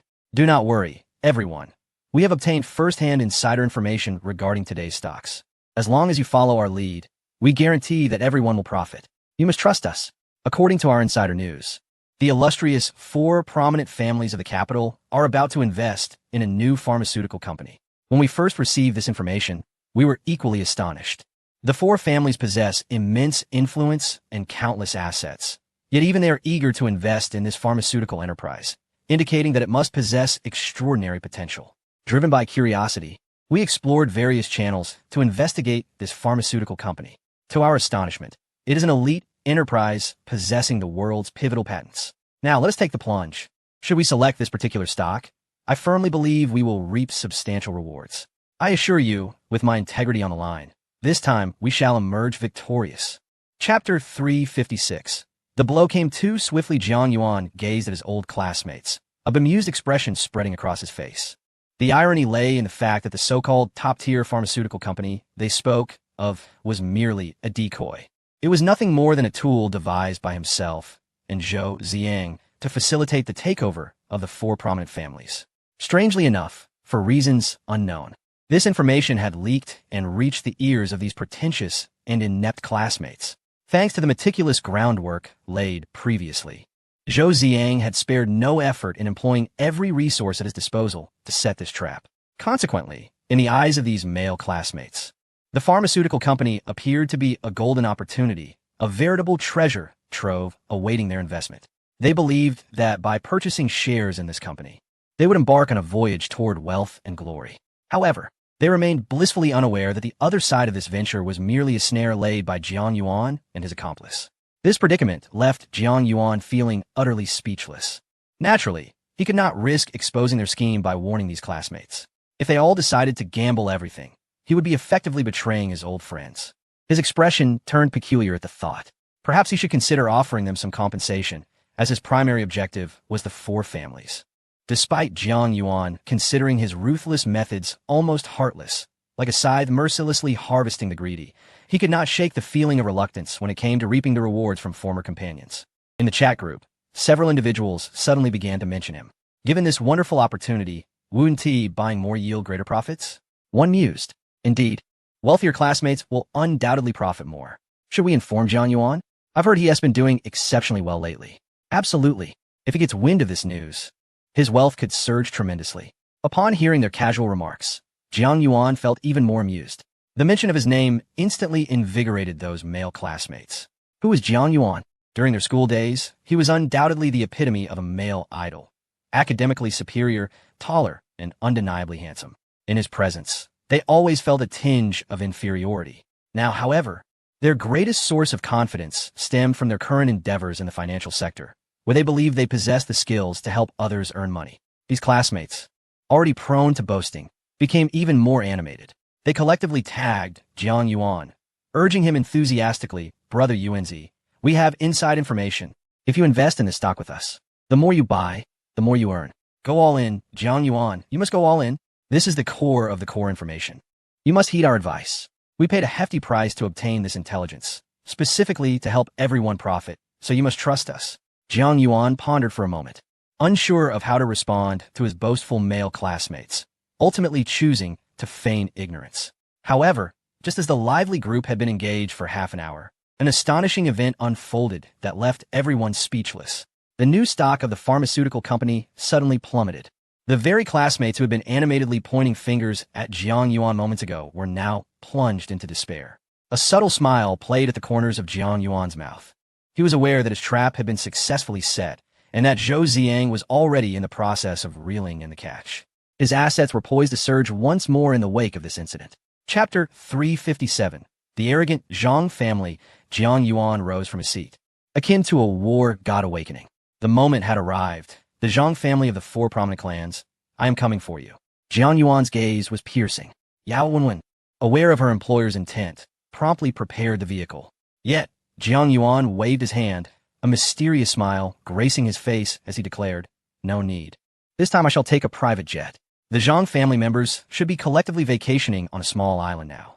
Before Yao Wenwen could fully comprehend his words, the thunderous sound of propellers filled the air, and Jiang Yuan turned to depart. The Zhang family, amidst a celebration at this moment, had gathered nearly all their relatives on this sun-kissed island. Many reveled outdoors, barbecuing and frolicking along the shore in swimwear. All this was to commemorate the impending fruits of victory. Have you heard? Our Zhang family is the greatest beneficiary in the investment of Tianrui Chongqing Pharmaceutical Company. What splendid news! I've heard this company has acquired numerous cutting-edge medical patents from abroad, making it immensely sought after. Our Zhang family has managed to seize the largest share. Truly a fortuitous blessing. Ah, you misunderstand. The reason our Zhang family has triumphed, surpassing even the other three clans, is due to the assistance of a benefactor. I know. It is said that a noble individual provided us with insider information, allowing us to take the lead. Who could this person be? Surely someone who recognizes our Zhang family strength and seeks to align with us. We have encountered many such individuals. Nothing surprising, as everyone basked in exuberance, genuinely excited for the upcoming grand event of the Zhang family. The family head and a group of young elites sat together, wearing expressions of cold amusement as they conspired. How is the matter with that illegitimate child? Yi Ran faring. I had intended to deal with her last time, but unforeseen circumstances arose. It appears some influential figures wish to keep her safe. No matter, once our affairs conclude and our assets multiply several-fold, we shall have ample means to handle her. And what of that scoundrel, Jiang Yuan, who repeatedly obstructs our endeavors? Once this matter is settled, we will deal with his parents as well, teaching him the consequences of opposing us. I hear he has several beautiful confidants. That girl named Yao does possess some charm. We could easily claim her for ourselves. As the group continued to speak, their spirits soared, envisioning a limitless future. They exited the holiday villa and approached a tree large enough for three to embrace. This catalpa tree seemed fitting for the occasion. A young man sneered. Legend has it that in ancient times, an emperor coveted a beautiful young wife of a minister, devising a plot to eliminate the minister and seize his wife. That minister and his wife agreed to die together, leaving behind the illusion of wishing to be birds that fly together in the sky and branches that intertwine on earth. This zither tree is what is referred to as the intertwined branches. If this Jiang Yuan dares to oppose our Zhang family, then let him perish without a burial place. Chapter 358. A bold provocation. As the Zhang family reveled in their own ambitions and desires, a sleek black private jet suddenly descended upon the tranquil resort island, accompanied by a gust of formidable wind. The members of the Zhang family turned their gazes skyward, their expressions shifting as they noticed the ominous clouds that had gathered overhead, with sporadic flashes of lightning flickering through the thickening darkness. Without warning, a rope ladder unfurled from the helicopter, and a strikingly handsome young man began his descent from the heavens. Plop! Raindrops began to cascade from the sky, initially falling gently, yet intensifying with the young man's arrival. Though his visage bore no trace of malice and radiated a calm demeanor, an inexplicable chill ran through the Zhang family, causing them to instinctively avert their eyes from a man. Jiang Yuan. A shiver coursed through the head of the Zhang family. What could have compelled him to arrive here, especially by private jet? Upon disembarking, Jiang Yuan lazily surveyed his surroundings, taking note of the myriad curious glances directed at him. With a playful smile, he remarked, "Why so tense, everyone? As the saying goes, is it not a joy to have friends come from afar? I have come to pay a visit, and you should be delighted." The head of the Zhang family scoffed internally, contemplating, "My family is prosperous and well-known. We have never lacked for guests. Jiang Yuan's unexpected visit today is surely an act of self-humiliation." Stepping forward from the crowd, he addressed Jiang Yuan with an air of disdain. "So, you have made quite the entrance without an invitation, I see." Jiang Yuan replied with a grin. "Does that mean I am unwelcome here?" The head of the Zhang family remained silent, redirecting the conversation with a question. "I am curious to know, does a single person's pride stem from individual merit, or does it arise from the grandeur of a family?" At this, Jiang Yuan erupted into hearty laughter, nearly moved to tears. Naturally, it is a person who possesses the capital for pride. A family that is arrogant and haughty is likely on the brink of ruin. A fallen family is merely a collection of insignificant beings. Who would respect such a group? He continued, "However, an individual, if proud, can always start anew. What place is truly devoid of opportunities? A true man possesses both knees and a sturdy back, thereby ensuring a chance to rise again." The members of the Zhang family, upon hearing Jiang Yuan's words, could not help but turn pale with urgency. Yet, they found themselves at a loss for words, unsure of how to counter his assertions. The head of the Zhang family, his face ashen, finally uttered coldly, "What a sharp-tongued young man you are! While you may revel in your momentary verbal triumph today, do you comprehend the cost you shall incur?" Jiang Yuan raised an eyebrow, intrigued. "And what do you believe that cost to be?" The head of the Zhang family replied ominously, "The least of it may well be that you find yourself on your knees, begging for mercy." For reasons unbeknownst to him, Jiang Yuan, upon hearing his remarkably shocking words, suddenly burst into hearty laughter. Excellent, excellent. He chuckled with uncontainable mirth. I, Jiang Yuan, have always believed in an eye for an eye and a tooth for a tooth. Since you wish to see me utterly humbled and begging for mercy, I propose this. Let you all collectively bow your heads to the ground and weep in despair. Chapter 359. The frenzied acquisition of assets with but a few words. Jiang Yuan wielded a shocking power that reverberated like thunder. Head down to the ground. Weep in despair.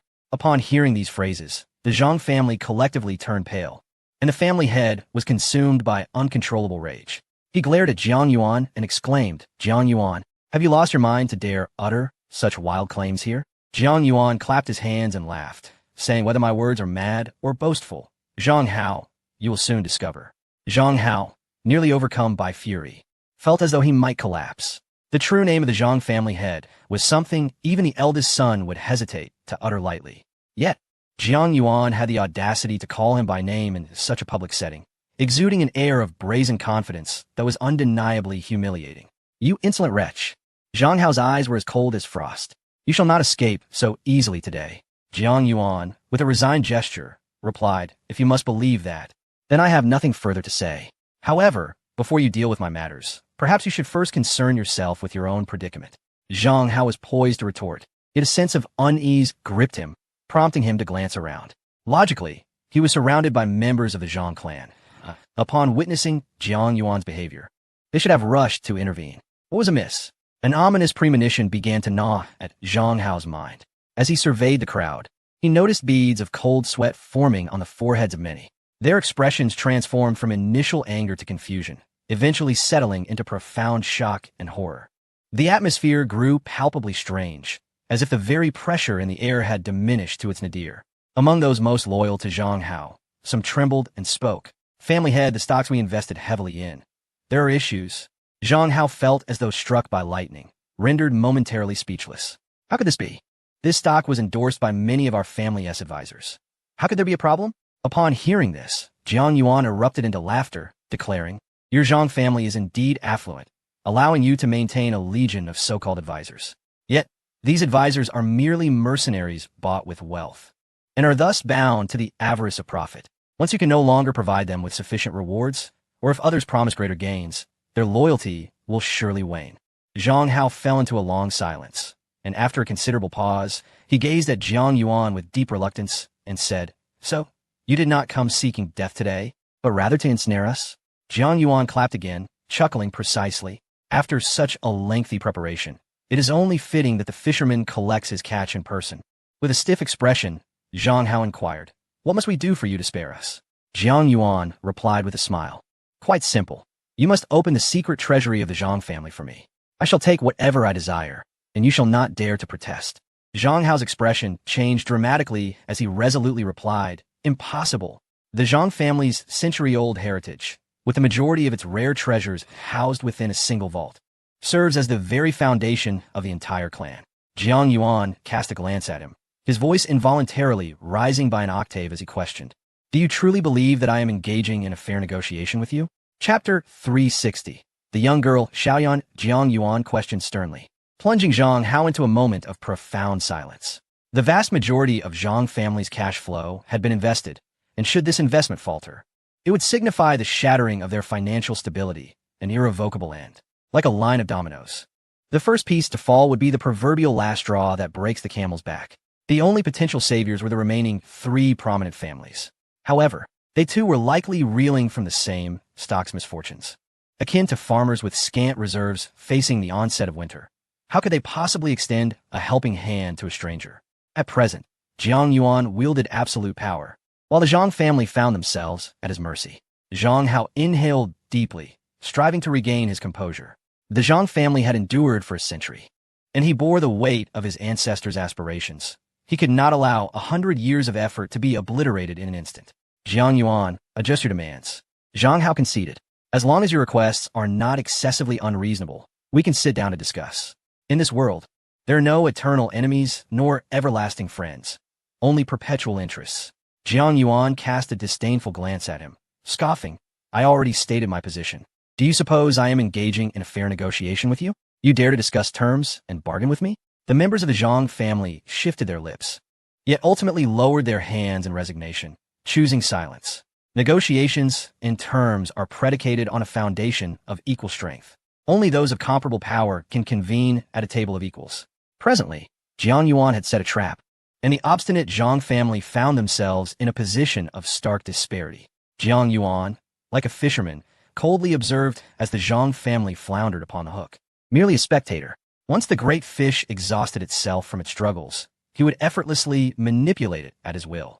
By this day, all had silently settled into an inevitable conclusion.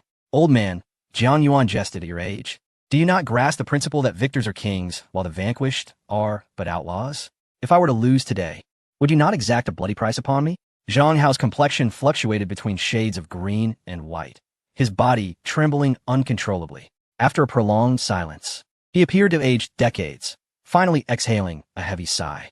Indeed, had you lost today, I would have ensured you paid dearly. Yet today, it is I who stands defeated. Seeing Zhang Hao's demeanor, Jiang Yuan imagined the vengeance he would face were he to fall into the hands of the deceased. Old man, why not consider this? Jiang Yuan proposed. If you are willing to plead for mercy, perhaps I might show you a modicum of leniency. Zhang Hao struggled to find his voice, but before he could speak, a young girl clad in a green dress stepped protectively in front of him. Grandfather, we have already lost. Why must we further demean ourselves? The girl asserted resolutely.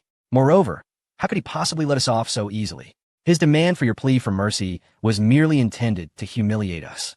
Upon hearing his granddaughter's words, Zhang Hao felt as though a bucket of cold water had been poured over him, awakening his senses. He smiled wryly and said, Indeed, I have grown old and confused. Xiaoyan, you're absolutely right. It was my inability to accept reality momentarily. I have underestimated you. Jiang Yuan gazed at the young girl named Xiaoyan, perceiving her fierce and resilient demeanor, imbued with a certain gallantry. A faint smile of intrigue curved upon his lips as he observed Xiaoyan with keen interest. Chapter 361.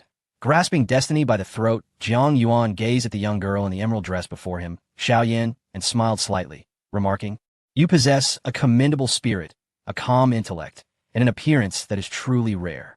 Upon hearing such praise directed at Xiaoyan, Zhang Hao immediately became alert, positioning Xiaoyan protectively beside him. She is our family's adopted daughter, already betrothed to the eldest legitimate grandson of the Zhang family, he said cautiously. Having reached his current age, even a pig would have gained considerable cunning and insight. What more could be said of Zhang Hao? He was inherently astute and had discerned Jiang Yuan's admiration for Xiaoyan, fearing that it could lead to, Oh, is that so? Jiang Yuan's eyes narrowed slightly. Instead of acknowledging Zhang Hao, he turned to scrutinize Xiaoyan intently. The girl possessed a slender waist and stood upright, her eyes sparkling with vitality, a clear testament to her disciplined fitness regimen. Her hair was tied back in a ponytail, accentuating the exuberance of her youth. Such a graceful young woman should not be offered to the predatory wolves of the Zhang family, the inept second-generation elites. Xiaoyan, Jiang Yuan smiled gently. Are you to marry the eldest legitimate grandson of the Zhang family? Xiaoyan nodded vigorously, her eyes revealing a mix of hostility and wariness towards Jiang Yuan. He continued to inquire, Then tell me, do you truly love him? After a moment of hesitation, Xiaoyan met Jiang Yuan's ocean-like clear gaze and realized he was not easily deceived, so she decided to speak the truth. No, she shook her head. When I was 7, an unfortunate incident befell my family, and I ended up in an orphanage. Fortunately, Grandpa Zhang rescued me from there and assisted my sister and me with our education and living expenses. Naturally, I feel a sense of gratitude. Jiang Yuan applauded her, exclaiming, Well done. You are a woman of deep loyalty and gratitude. He then glanced at Zhang Hao and chuckled. Old fellow, I surmise you are itching to do something right now. Zhang Hao lowered his head in silence. Jiang Yuan continued, You must be desperately trying to sell off that failing stock, am I correct? Can you share the outcome? Zhang Hao's expression darkened progressively, and he replied, word by word, It is too late. Jiang Yuan burst into hearty laughter. Ah, as they say, when fortune comes, all forces work together. When it departs, even heroes find no freedom. It seems the entire market has become acutely aware, and you have been distracted by me, failing to escape the jaws of the tiger in time. Truly, a tragic turn of events. Zhang Hao's eyes widened in fury, and it dawned on him that Jiang Yuan's visit was not merely to provoke the Zhang family, but also to divert their attention. In the business world, as in battle, circumstances shift rapidly. One moment of negligence could lead to total ruin. You, Zhang Hao stammered. What exactly do you want?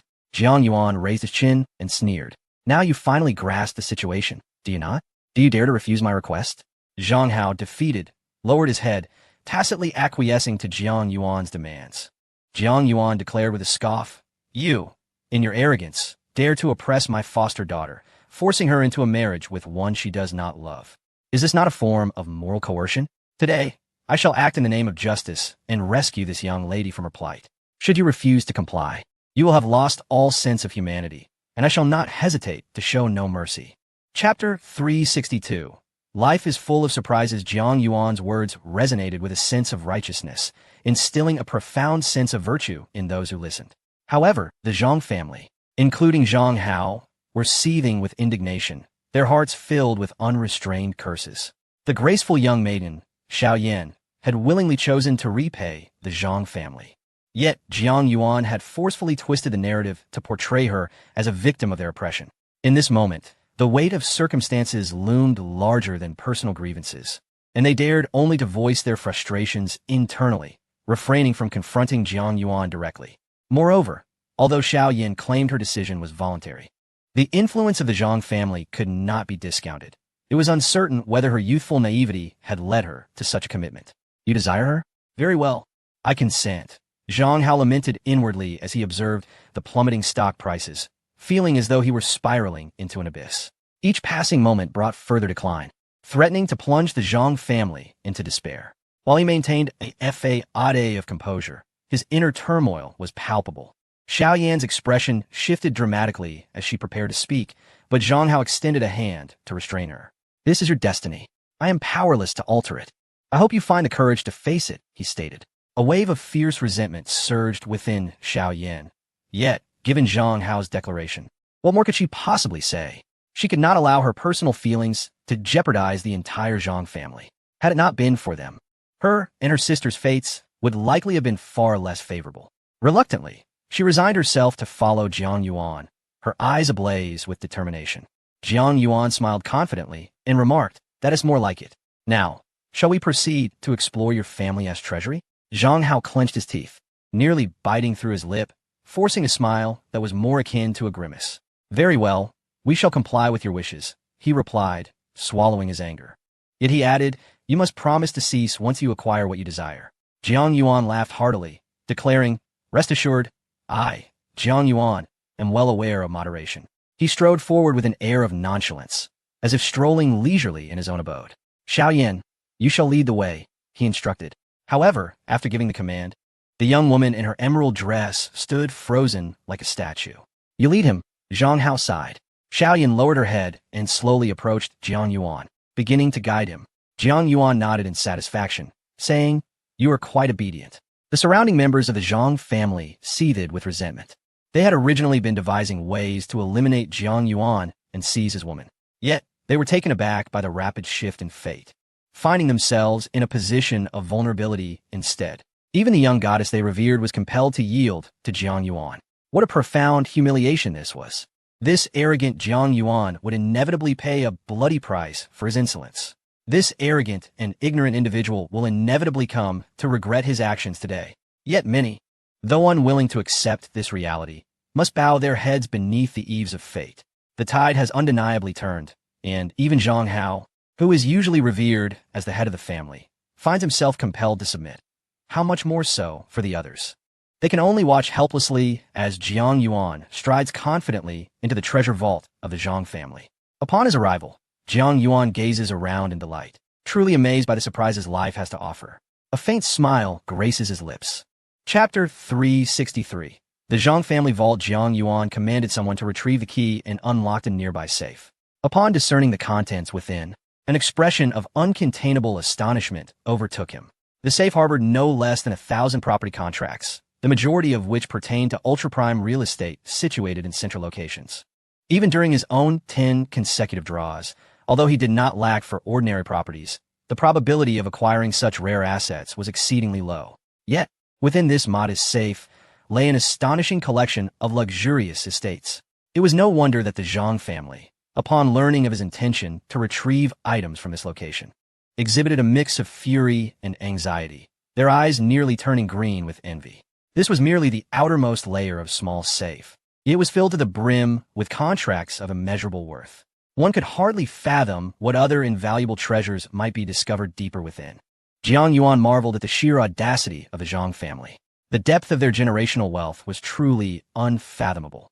Were it not for the fact that his current endeavor felt akin to grasping the very throat of his adversary, rendering them powerless, it would have been exceedingly difficult to access this vault. With a sweeping gesture, Jiang Yuan extracted all the priceless property contracts in one fell swoop. What magnificent treasures! The sheer quantity of real estate here could only be acquired through countless years of toil by ordinary individuals. A sense of satisfaction washed over him. Observing this, Xiaoyan instinctively lowered her head slightly. In her eyes flickered a dangerous glimmer, a mix of reluctance and barely concealed ire. After all, to her, these possessions rightfully belonged to her benefactor, now forcibly seized by Jiang Yuan, the rogue. Jiang Yuan, keenly aware of her sentiments, cast her a sidelong glance and inquired, "Do you believe I have acted excessively, seizing such a multitude of luxurious contracts at the first opportunity?" Xiaoyan candidly replied, "Indeed." Jiang Yuan chuckled softly, his demeanor resolute. "While I may be taking advantage of the situation now, what the Zhang family? Is their acquisition of these treasures above reproach?" Xiaoyan retorted, "These are their legitimate assets." Jiang Yuan scoffed coldly, "Legitimate assets? Among these so-called prestigious families and conglomerates, who truly invest in production? Most merely exploit the labor of workers to amass wealth, perpetuating a cycle that enlarges their own coffers. Wisdom belongs to us, as does the labor. They simply capitalize on ancestral fortunes to gain an advantage, accumulating assets like a snowball rolling downhill. In essence, these assets rightfully belong to the majority of ordinary people. One day, I too shall employ this wealth for charitable endeavors, allowing these funds to realize their true value, rather than allowing them to languish in this shadowy vault, hoarded as capital by the privileged offspring of the affluent." Xiaoyan fell silent, contemplating the rationale behind Jiang Yuan's words. After a moment, she sighed deeply. "You speak truthfully, yet your methods are ruthlessly decisive. Be wary, for such actions may one day lead to your own reckoning." "Oh, you speak with such forthrightness, unafraid of me," Jiang Yuan remarked. "Indeed, having countless individuals acquiesce to me pales in comparison to the candor of a single soul. In truth, I hold you in high regard." Xiaoyan, ever vigilant, clasped her arms tightly and inquired, "What is it that you desire?" Chapter 364. The ambitious woman. Jiang Yuan chuckled. "There's no need to be nervous. In truth, I hold you in high regard. At present, there is no place for you in the Zhang family. It would be wiser to follow me." Xiaoyan narrowed her eyes slightly, resembling a cat with its tail raised. "You wish to keep me by your side for your own purposes? I am a double-edged sword. While you may revel in the advantages I bring, are you not concerned that one day I might cause you regret?" She locked her gaze onto Jiang Yuan's, her hostility evident. "If you truly admire me, you ought to consider my potential danger." Jiang Yuan, observing her eyes as dark and cold as the starry night, suddenly burst into laughter. "Though you are impressive, you still fall short of me."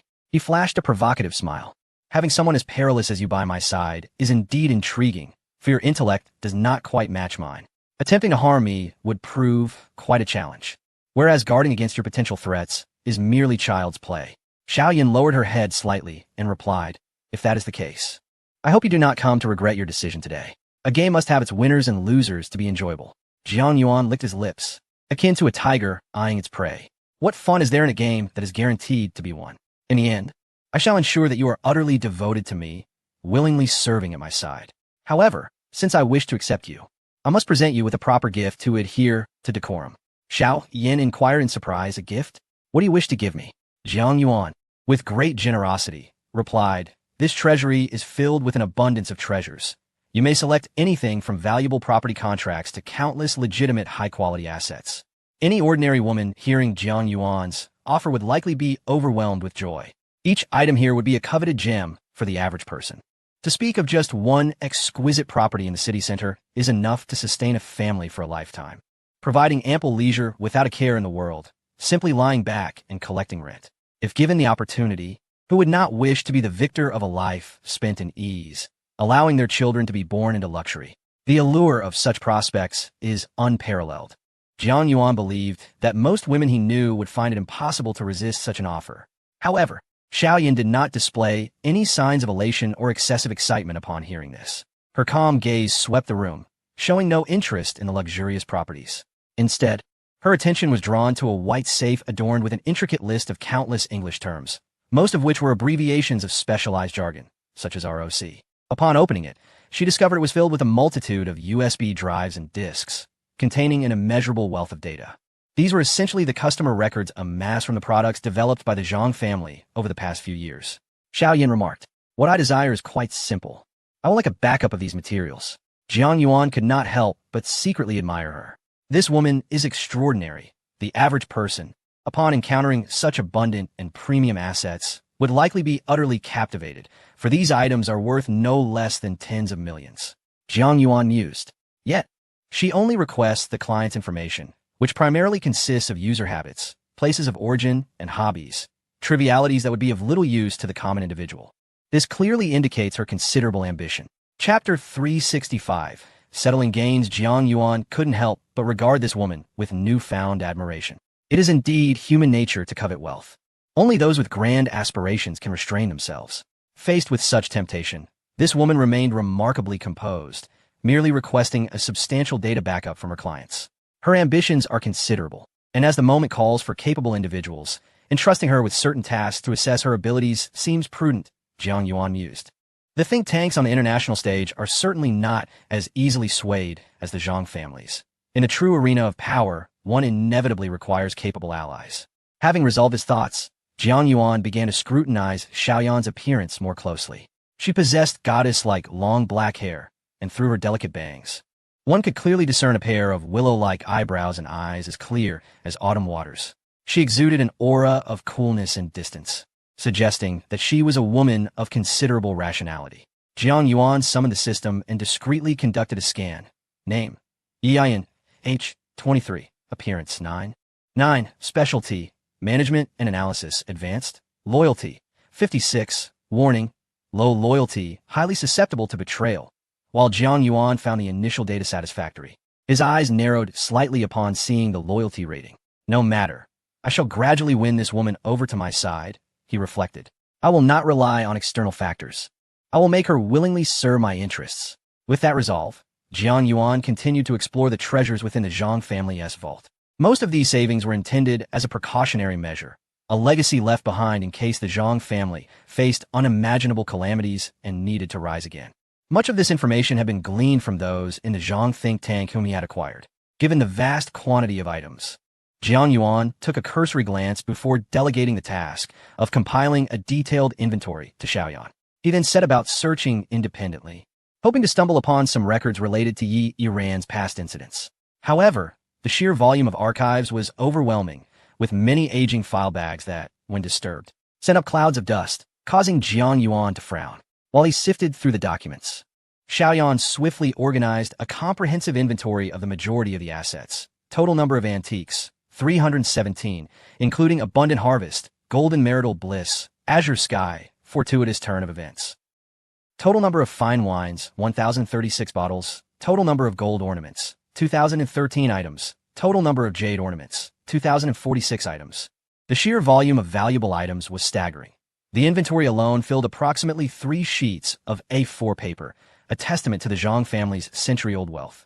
As Jiang Yuan gazed at these treasures, he was filled with a profound sense of harvest and joy. While one may indeed obtain desirable items through their own 10 consecutive draws, the sheer abundance of treasures that emerge here resembles an explosion of gold coins, clearly demonstrating a far superior efficiency. It is evident that the Zhang family has amassed such wealth through the exploitation of hard-working individuals, which is quite contemptible. Jiang Yuan scoffed. I shall utilize these possessions to benefit our dragon nation. This is their rightful purpose. Chapter 366. Classified files. After a thorough search through the towering archives, Jiang Yuan furrowed his brow in deep concern. Could it be that there were no relevant files? He couldn't help but wonder. Was it possible that they had been discreetly removed for destruction? That seemed rather illogical. This was, after all, the private repository of the Zhang family. If they could not trust even this place, where else could they conceal such documents? If the archives yielded nothing, it might necessitate a direct confrontation with the Zhang family. As Jiang Yuan pondered, he noticed Xiao Yin handing him a yellowed file folder. Take a look at this, she said, her gaze icy. This one is somewhat different. Perhaps it contains what you seek.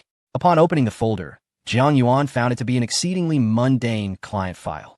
Wait a moment, something feels amiss, he exclaimed, his brow knitting together in confusion. The file's weight was unusual. Why was it heavier than usual? After a meticulous examination, he finally confirmed a fact. There must be a hidden compartment within the file. Xiaoyan added, indeed, it appears that way. Jiang Yuan couldn't help but regard her with newfound admiration. While he had needed to scrutinize the file for quite some time to detect the anomaly, she had identified this peculiar file with remarkable speed. Don't look at me like that. It's not so strange, Xiaoyan replied, shaking her head. I have always been sensitive, particularly attuned to details that escape the notice of most. Jiang Yuan jested. Then you must excel at spotting discrepancies in games. Xiaoyan tilted her head in confusion and asked, spotting discrepancies? What is that? I've never played games. Never played games, you say? Jiang Yuan smirked, a glimmer of amusement in his eyes. But the task I intend to assign you next is indeed game-related. Do you have confidence in completing it? He inquired. Xiaoyan met his gaze, her eyes ablaze with determination. I am naturally confident. After all, I will make you pay for your kindness in due time. However, having accepted your token of goodwill, I shall certainly accomplish some tasks for you. Jiang Yuan chuckled. You are quite forthright. No need for pretense, Xiaoyan replied, shaking her head. I cannot deceive you, nor do I wish to lie. Jiang Yuan clapped his hands in delight. Very well, I look forward to your performance. Xiaoyan cast one last glance at the brown paper folder in Jiang Yuan's hand before turning to leave. She understood that everyone harbors their own secrets.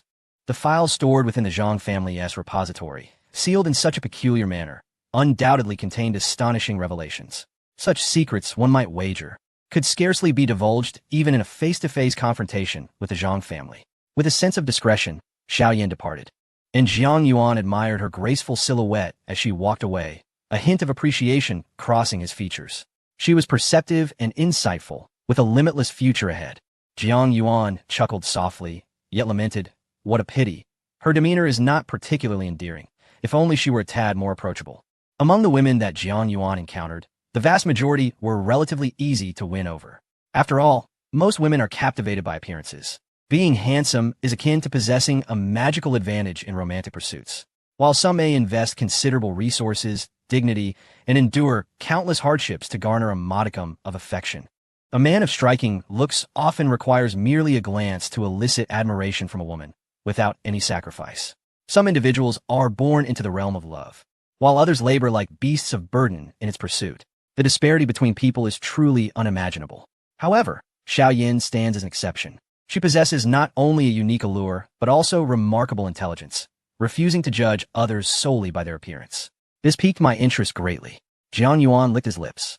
Issues that are too easily resolved are often trivial matters. The more challenging and intricate a woman is, the more intriguing she becomes. Chapter 367. Who is the Savior? Jiang Yuan carefully unsealed the envelope, then took a sharp, personal knife and deftly slit open the seam. Instantly, a photograph was extracted from within. Jiang Yuan focused intently on the image, which depicted 4 individuals, 2 men and 2 women. One of the men was unmistakably Yi Ran's father. It appeared that the crux of the matter lay with him. Jiang Yuan furrowed his brow slightly. The identities of the remaining 3 individuals warranted further investigation.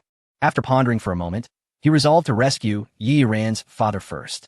Initially, based on prior clues, it seemed her father had brought this predicament upon himself, and Jiang Yuan was somewhat reluctant to assist him, believing that a bit of hardship might serve him well.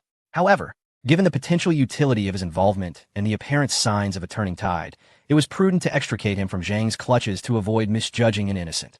Upon exiting the Zhang family estate, Jiang Yuan sought out Zhang Hao and others to convey his demands. Yi Ran's father, Yi Jingshan, was currently on the brink of despair, gazing at the frigid walls surrounding him. He had not consumed any food or water for 26 hours. Only when he was truly on the verge of collapse would the Zhang family offer him a meager ration of bread and water to sustain his existence. This was undoubtedly a cruel form of punishment, intended to extract secrets from him. Yet, Yi Jingshan possessed an indomitable spirit and resolutely refused to divulge any information. This marked the 16th day of his tribulations. His strength and mental fortitude were nearly at their breaking point. Yet he clung to a flicker of hope deep within. My son, Yi Xianlong, if he could muster his resolve, perhaps I might still be saved. Yi Jingshan murmured to himself. He had always been exceptionally intelligent and resourceful.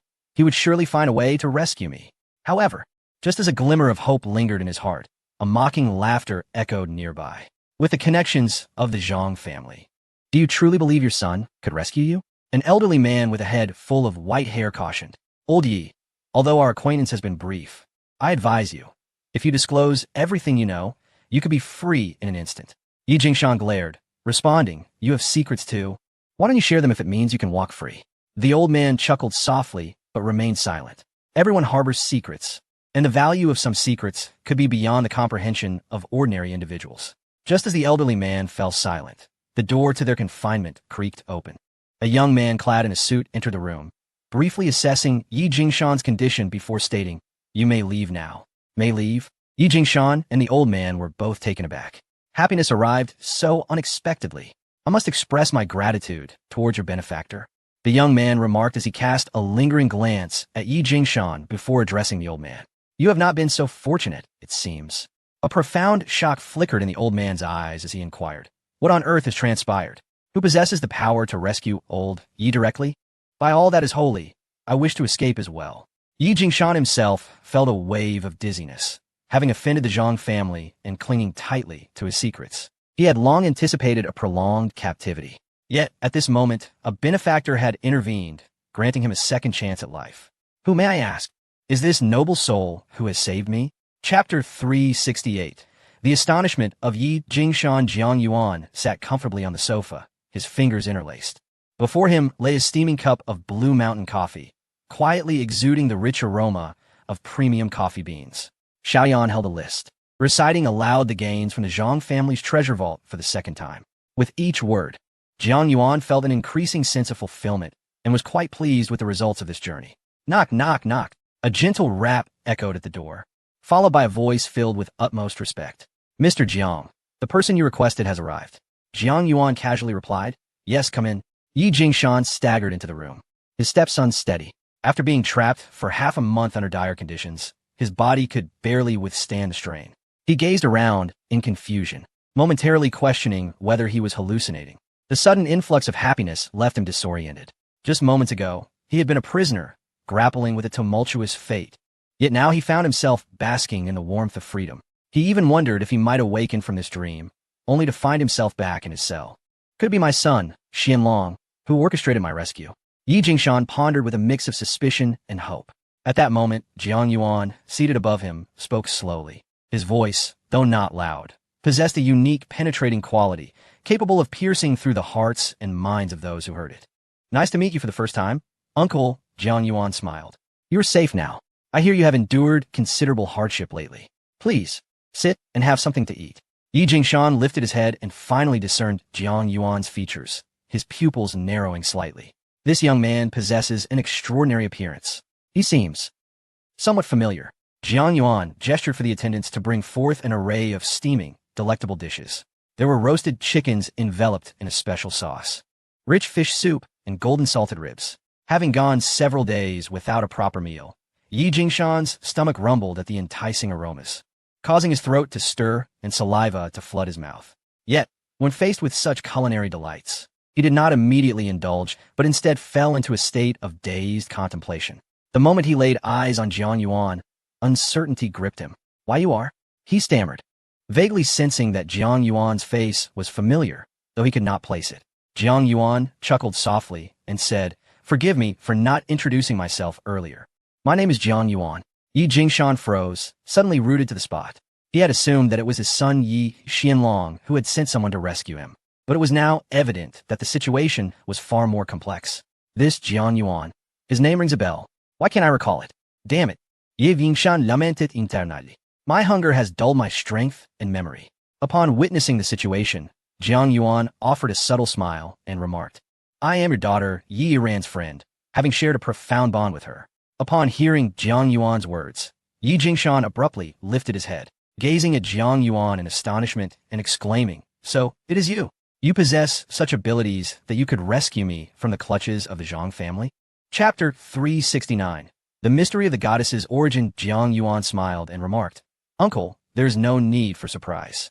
We are all on the same side. Saving you is merely a trivial effort on my part. Yi Jingshan forcibly suppressed the shock within him and nodded, saying, "Since you claim to be a friend of Iran, I shall tentatively place my trust in you." He momentarily set aside his guard and cast a longing gaze at the food laid before him, then began to devour the meal Jiang Yuan had prepared with great appetite. In truth, Yi Jingshan had received intelligence about Jiang Yuan the very first day Yi Ran had encountered him at the restaurant. However, the information he had at the time was exceedingly rudimentary, providing only a superficial understanding of Jiang Yuan. He knew merely that Jiang Yuan was a young man who had secured the prestigious Dongshan Villa area in South City. Consequently, he had only glanced at Jiang Yuan's appearance without any particular interest. After all, at that time, he was already embroiled in a conflict involving the powerful Zhang family of the capital, leaving him no room for distractions. Yet, unexpectedly, in the span of less than 3 months, that once ordinary young man from South City had become his savior. Moreover, he had done so openly, rescuing him from the renowned Zhang family. Such a turn of events, had it been suggested to him 3 months prior, he would have found it utterly incredible. However, the reality was indeed fantastical. Jiang Yuan was not only a friend of his daughter, but also his benefactor. The influence wielded by Jiang Yuan was undeniably formidable. He possessed the potential to alter the course of events, and perhaps he could be trusted. But what was his true identity?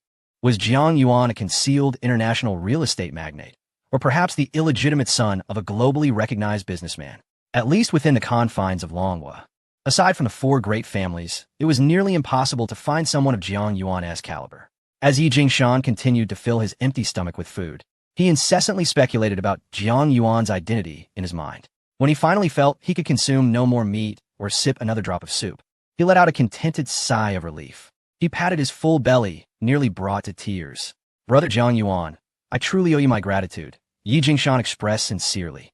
"Otherwise, it would not only be a matter of having a meal, I might have even lost my life." As a businessman of considerable worth, his standard of living was already beyond what an average person could fathom. In reality, his yearning for life was far greater than that of ordinary individuals. Hence his heartfelt gratitude towards his savior, Jiang Yuan. "Uncle, you're being overly polite," Jiang Yuan replied, dismissing the matter with a wave of his hand. He did not hesitate or beat around the bush, but instead directly broached the subject. "I wish to inquire about your daughter, Yi Ran." Yi Jingshan's heart sank, and his expression turned somewhat melancholic as he hesitantly asked, "What do you wish to know?" Jiang Yuan, with a semblance of smile, inquired, "Uncle, we are both astute individuals. Why must we beat around the bush? Kindly divulge all that you know directly, so as to spare me the labor of words or mental exertion. Would this not be beneficial for us all?" Yi Jingshan parted his lips, and after a considerable pause, he finally summoned the resolve to declare, "In truth, she is still not my biological daughter. Her origins are exceptionally unique, intertwined with the life of a globally renowned figure." Chapter 370. Inquiring the truth, Jiang Yuan furrowed his brow slightly and said, "Please elaborate. What exactly is the situation regarding Yi Ran? Who is his biological father? And what is his extraordinary background?" Yi Jingshan bit his lip, his expression gradually shifting to one of anxiety and unease. Jiang Yuan could distinctly perceive the acceleration of his breathing, beads of cold sweat beginning to form on his forehead. "Do you have any cigarettes?" Yi Jingshan took several deep breaths. "Or perhaps some alcohol? Anything that could numb my nerves." Jiang Yuan nodded and instructed someone to bring over a dozen packs of Marlboro cigarettes and over 20 bottles of Limau liquor, placing them on the table before the 2 men. These exquisite tobacco and spirits were acquired from the Zhang family, and Jiang Yuan had casually brought them for enjoyment. Yi Jingshan retrieved a tall glass and filled it with Limau liquor, subsequently downing it in one gulp, which somewhat subdued his turbulent emotions. Jiang Yuan appropriately produced a Zippo lighter and lit a Marlboro for him. Yi Jingshan trembled as he accepted the cigarette, and once he gently pinched the tip between his lips, he felt a wave of mental relief wash over him. "Back then, I was just a small-time thug with little education, alone abroad with hardly any friends, living a meager existence." Yi Jingshan inhaled deeply. "But one day, a middle-aged man found me. He claimed my blood type was quite rare, and coincidentally, the child he was entrusted to care for was suffering from a severe blood disease, her blood type matching mine perfectly. He needed me for regular blood transfusions. He promised me that if I was willing to care for the child long-term and provide her with the necessary blood to treat her illness, he would offer me substantial assistance, not only to help me thrive domestically, but also to secure my future safety." Jiang Yuan nodded, realizing that this child must be Yi Ran. It was evident that Yi Jingshan's rapid rise over the past few years was intricately linked to this middle-aged man. Who is this middle-aged man? Jiang Yuan inquired. How do they assist you? Sighing, Yi Jingshan replied, how could a person of my stature know all the details? I can only assure you that I will divulge everything I know without omission. Jiang Yuan smiled and gestured for him to continue, saying, please go on. With a bitter smile, Yi Jingshan said, that man is said to be a powerful figure abroad, and the manner in which they assisted me was quite straightforward. Whenever I made a request, they would fulfill it in no time. At this point, he swallowed hard.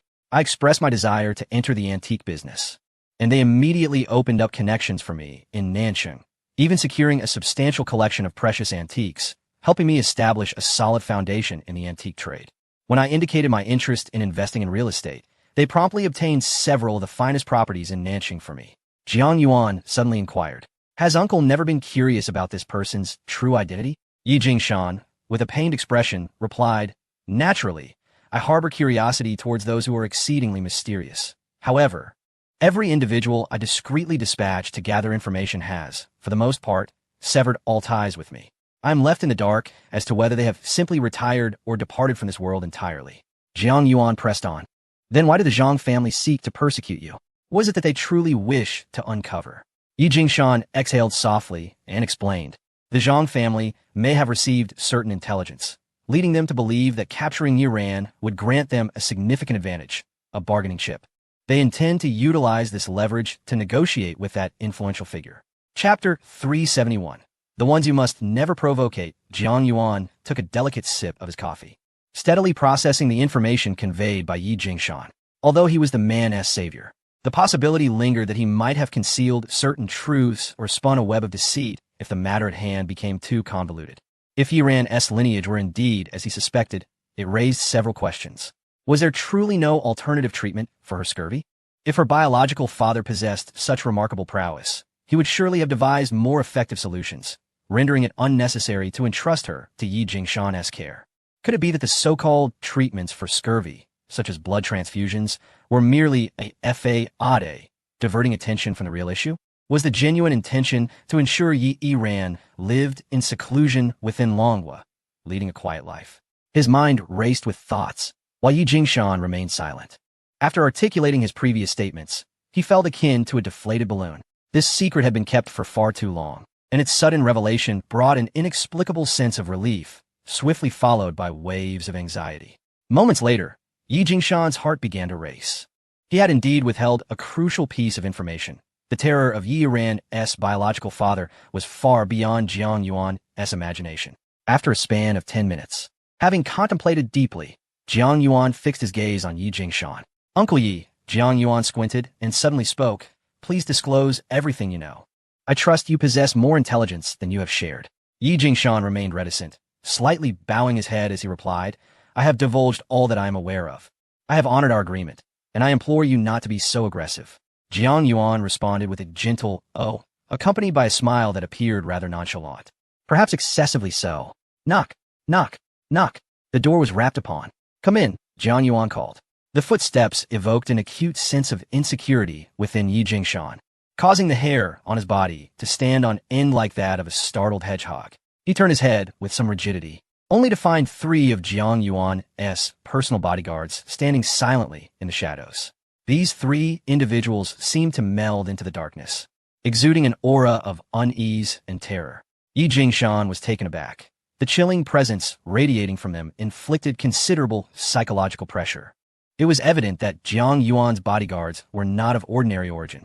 Yi Jingshan fell into a contemplative silence, while Jiang Yuan maintained his serene demeanor, a smile lingering at the corners of his mouth. Yi Jingshan recognized this as Jiang Yuan's gesture of preserving his dignity and grace. Despite the immense psychological strain imposed by the 3 bodyguards, they had yet to resort to violence, nor had they issued any threats of aggression. As time trickled by, Yi Jingshan felt his resolve gradually eroding. Jiang Yuan smiled and said, Uncle, the safety of Yiran is indeed a matter of great concern for all of us.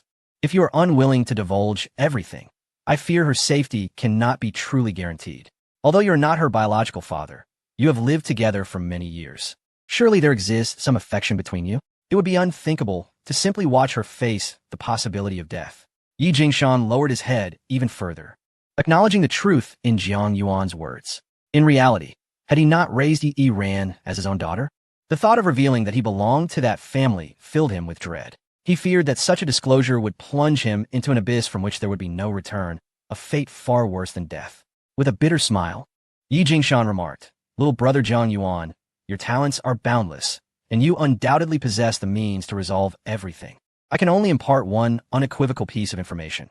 Under no circumstances should you provoke Yi Ran's biological father, nor should you engage with their family." Chapter 372. Strategizing in the world. Jiang Yuan returned to the Yuanmei company aboard his private jet. His trip to the Zhang family proved to be exceptionally fruitful, not only allowing him to seize a significant portion of the family's valuable treasures, but also to acquire crucial intelligence. The matter concerning Yi Ran had unfolded like a puzzle, with the truth poised to emerge in its entirety. The individuals entangled in this scenario were formidable figures on the global stage. Yi Jingshan had unequivocally advised against provoking such powerful entities. Even in light of Jiang Yuan's ability to firmly grasp the Zhang family in his hands, he still held this view. This implied that, despite the Zhang family's immense stature, they were utterly incomparable to that illustrious family. However, how could Jiang Yuan harbor fear of anyone?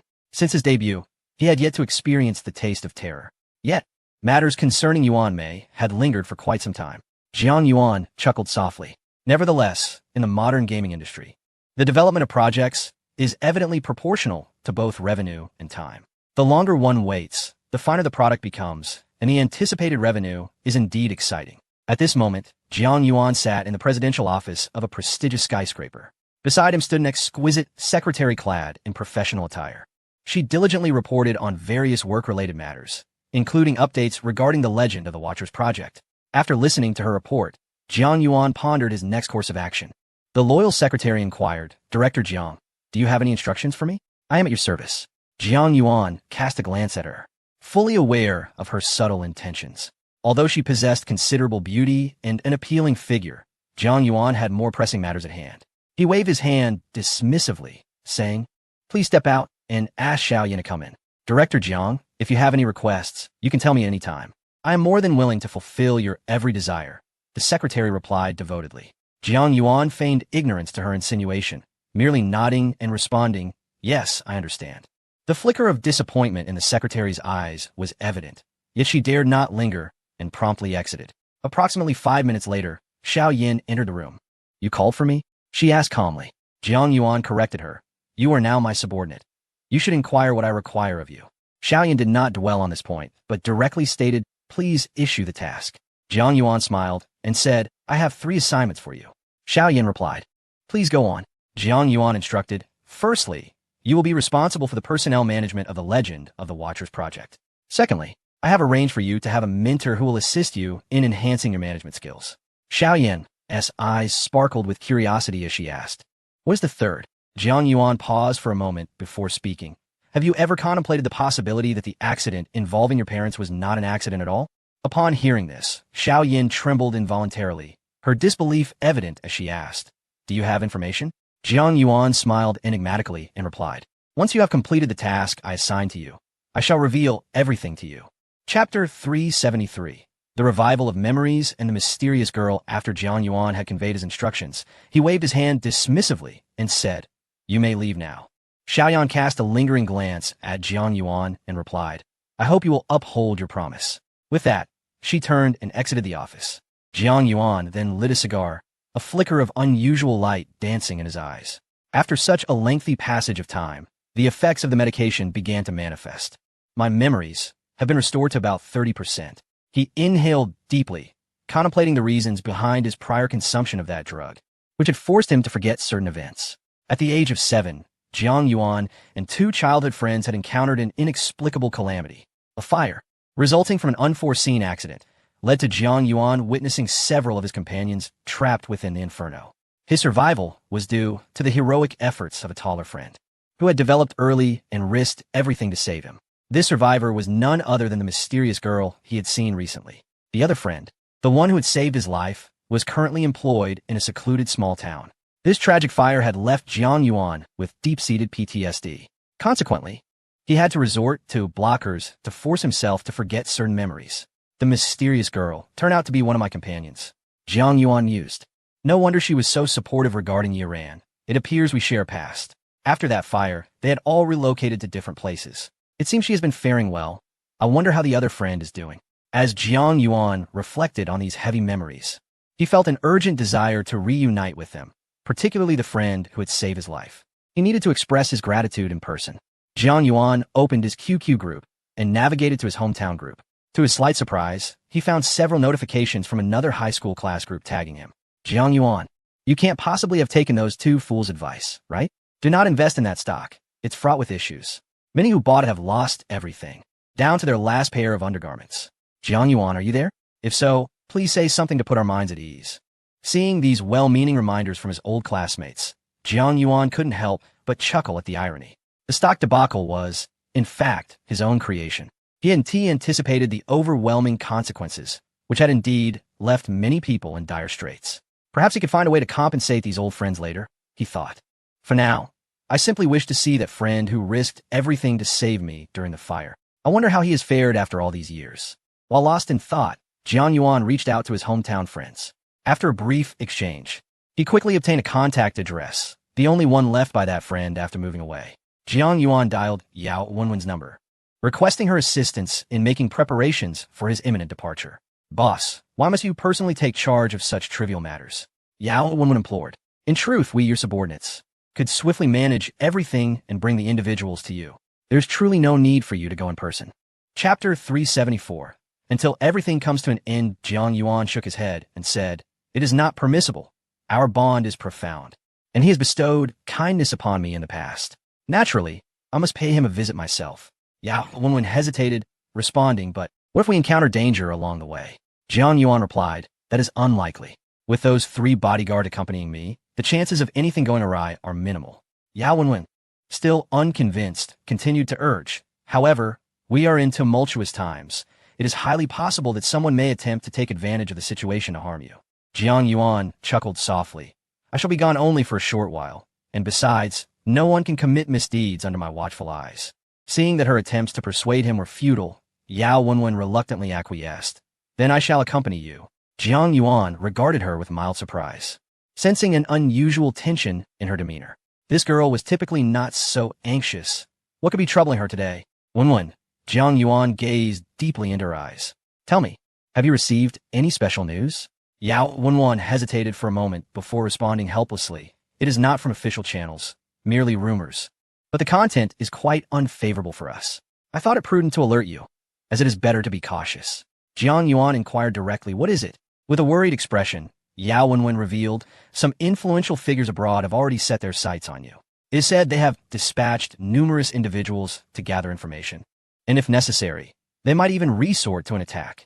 Jiang Yuan, unfazed, smiled knowingly. It seems the previous incident has escalated more than anticipated, drawing such attention. Yao Wenwen exclaimed in surprise. You anticipated this all along? Jiang Yuan nodded. A tree that stands out will inevitably face the wind.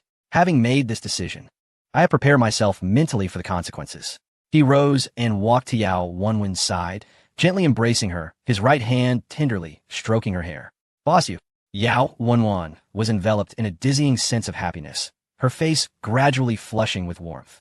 You suddenly. Jiang Yuan interrupted her with a smile. Wenwen, this time you must stay behind. Upon hearing this, Yao Wenwen immediately protested, but Jiang Yuan gestured for silence, indicating that she should not speak.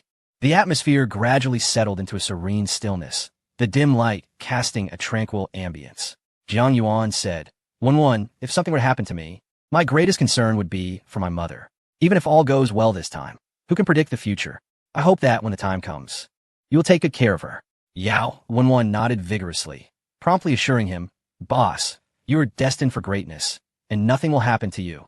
Jiang Yuan shook his head. Much of what transpires is determined by fate. There is little that mortals can control. We can only do our best and leave the rest to destiny. His eyes, as clear as the luminous moon, commanded, Prepare my private jet. I am departing. Yao Wenwen felt as though a fishbone was lodged in her throat. There were words she yearned to express, yet she found herself at a loss for how to begin.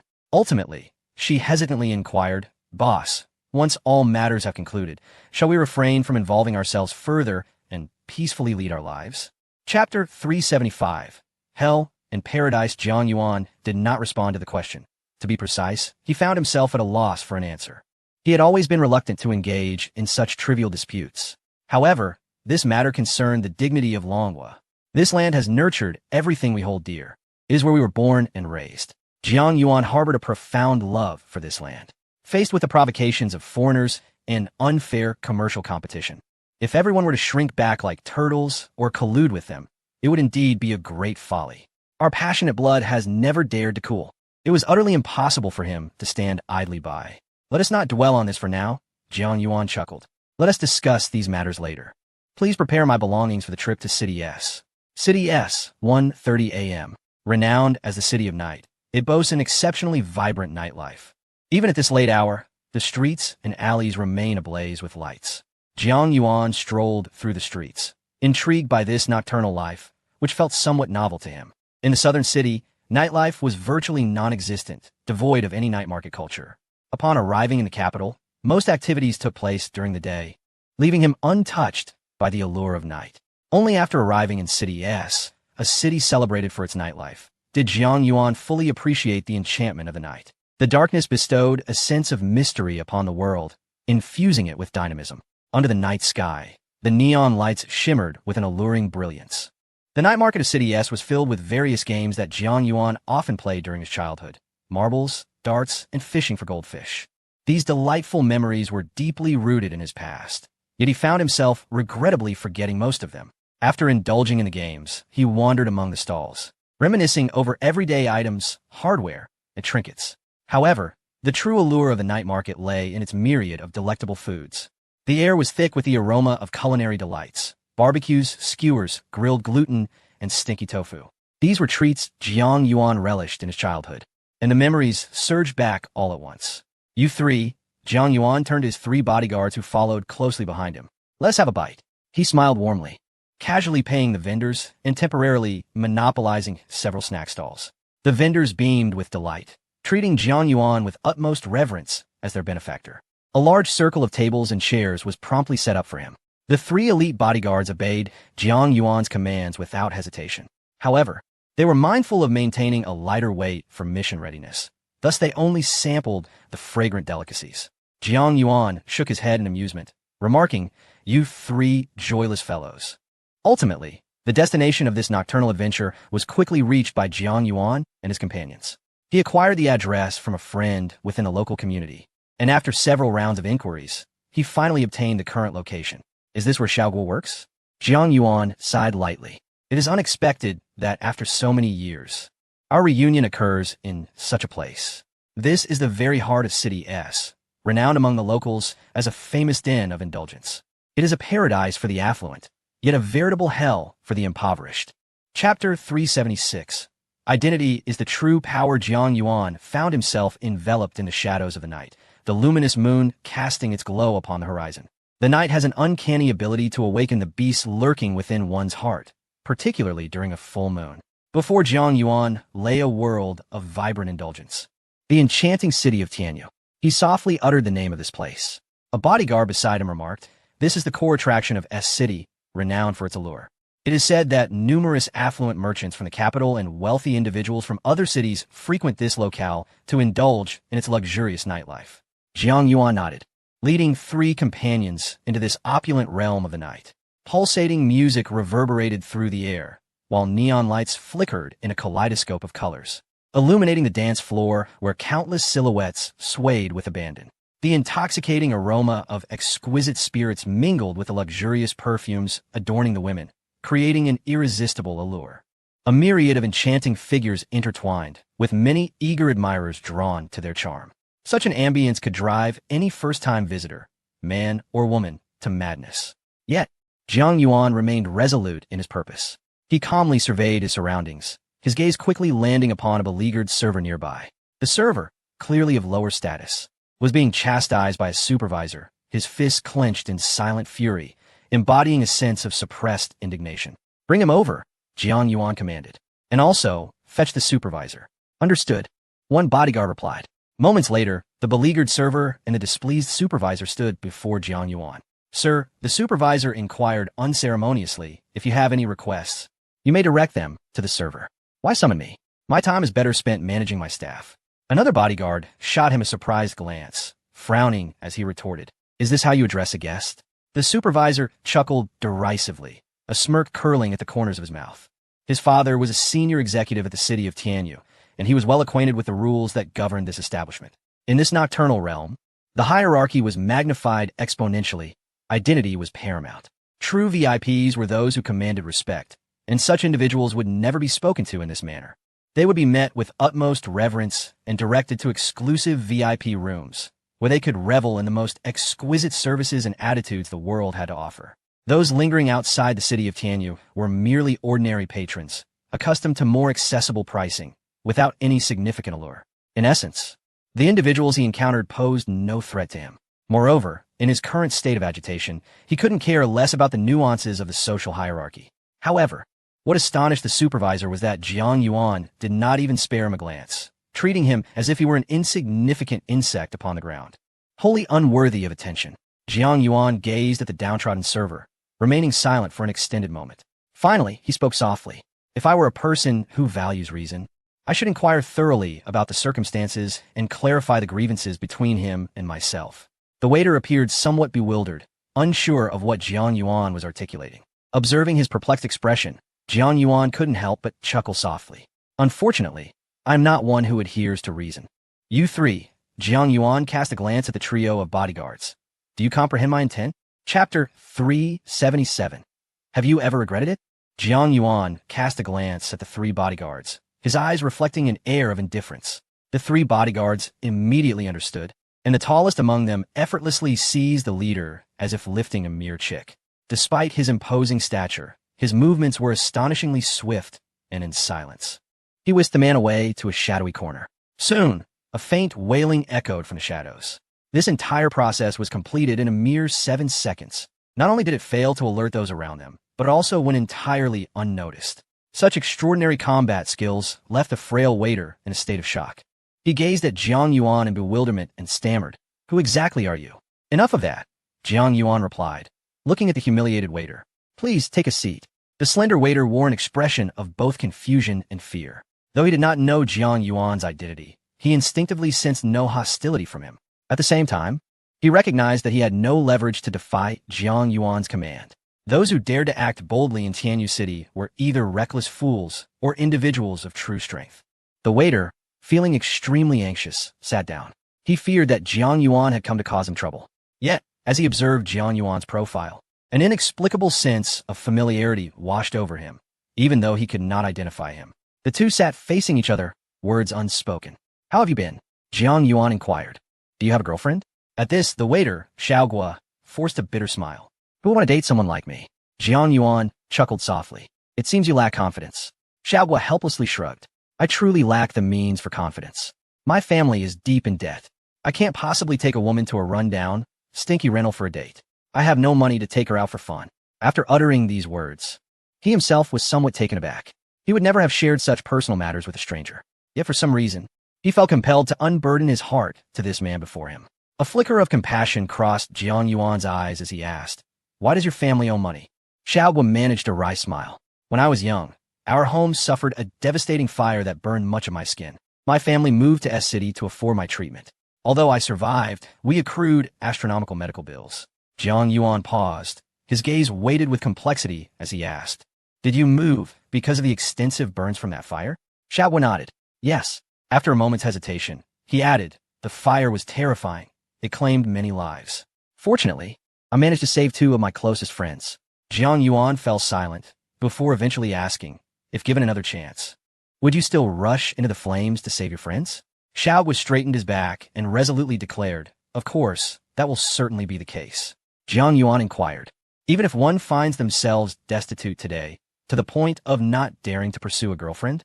Xiao Gua nodded and replied, "We can gradually earn back lost money. But if life is lost, then all is irretrievably gone." Chapter 378. Those who follow prosper, those who resist perish. Jiang Yuan clapped his hands with a smile, exclaiming, "Excellent! Excellent! You are indeed a person of sentiment and loyalty." Xiao Gua, feeling bashful in response to Jiang Yuan's direct compliment, found himself at a loss for words. Jiang Yuan then inquired with keen interest, Do you have any particular aspirations at present?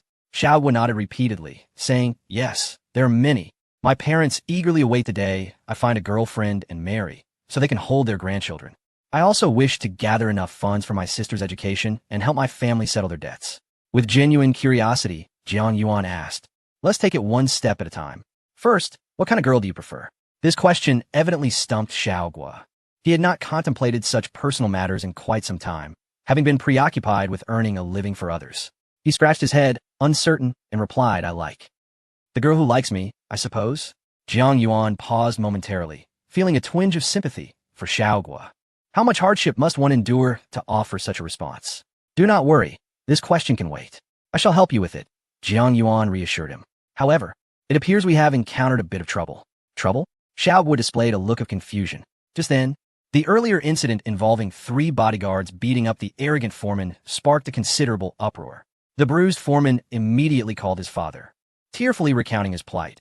An inexplicable person came here and inexplicably beat me up.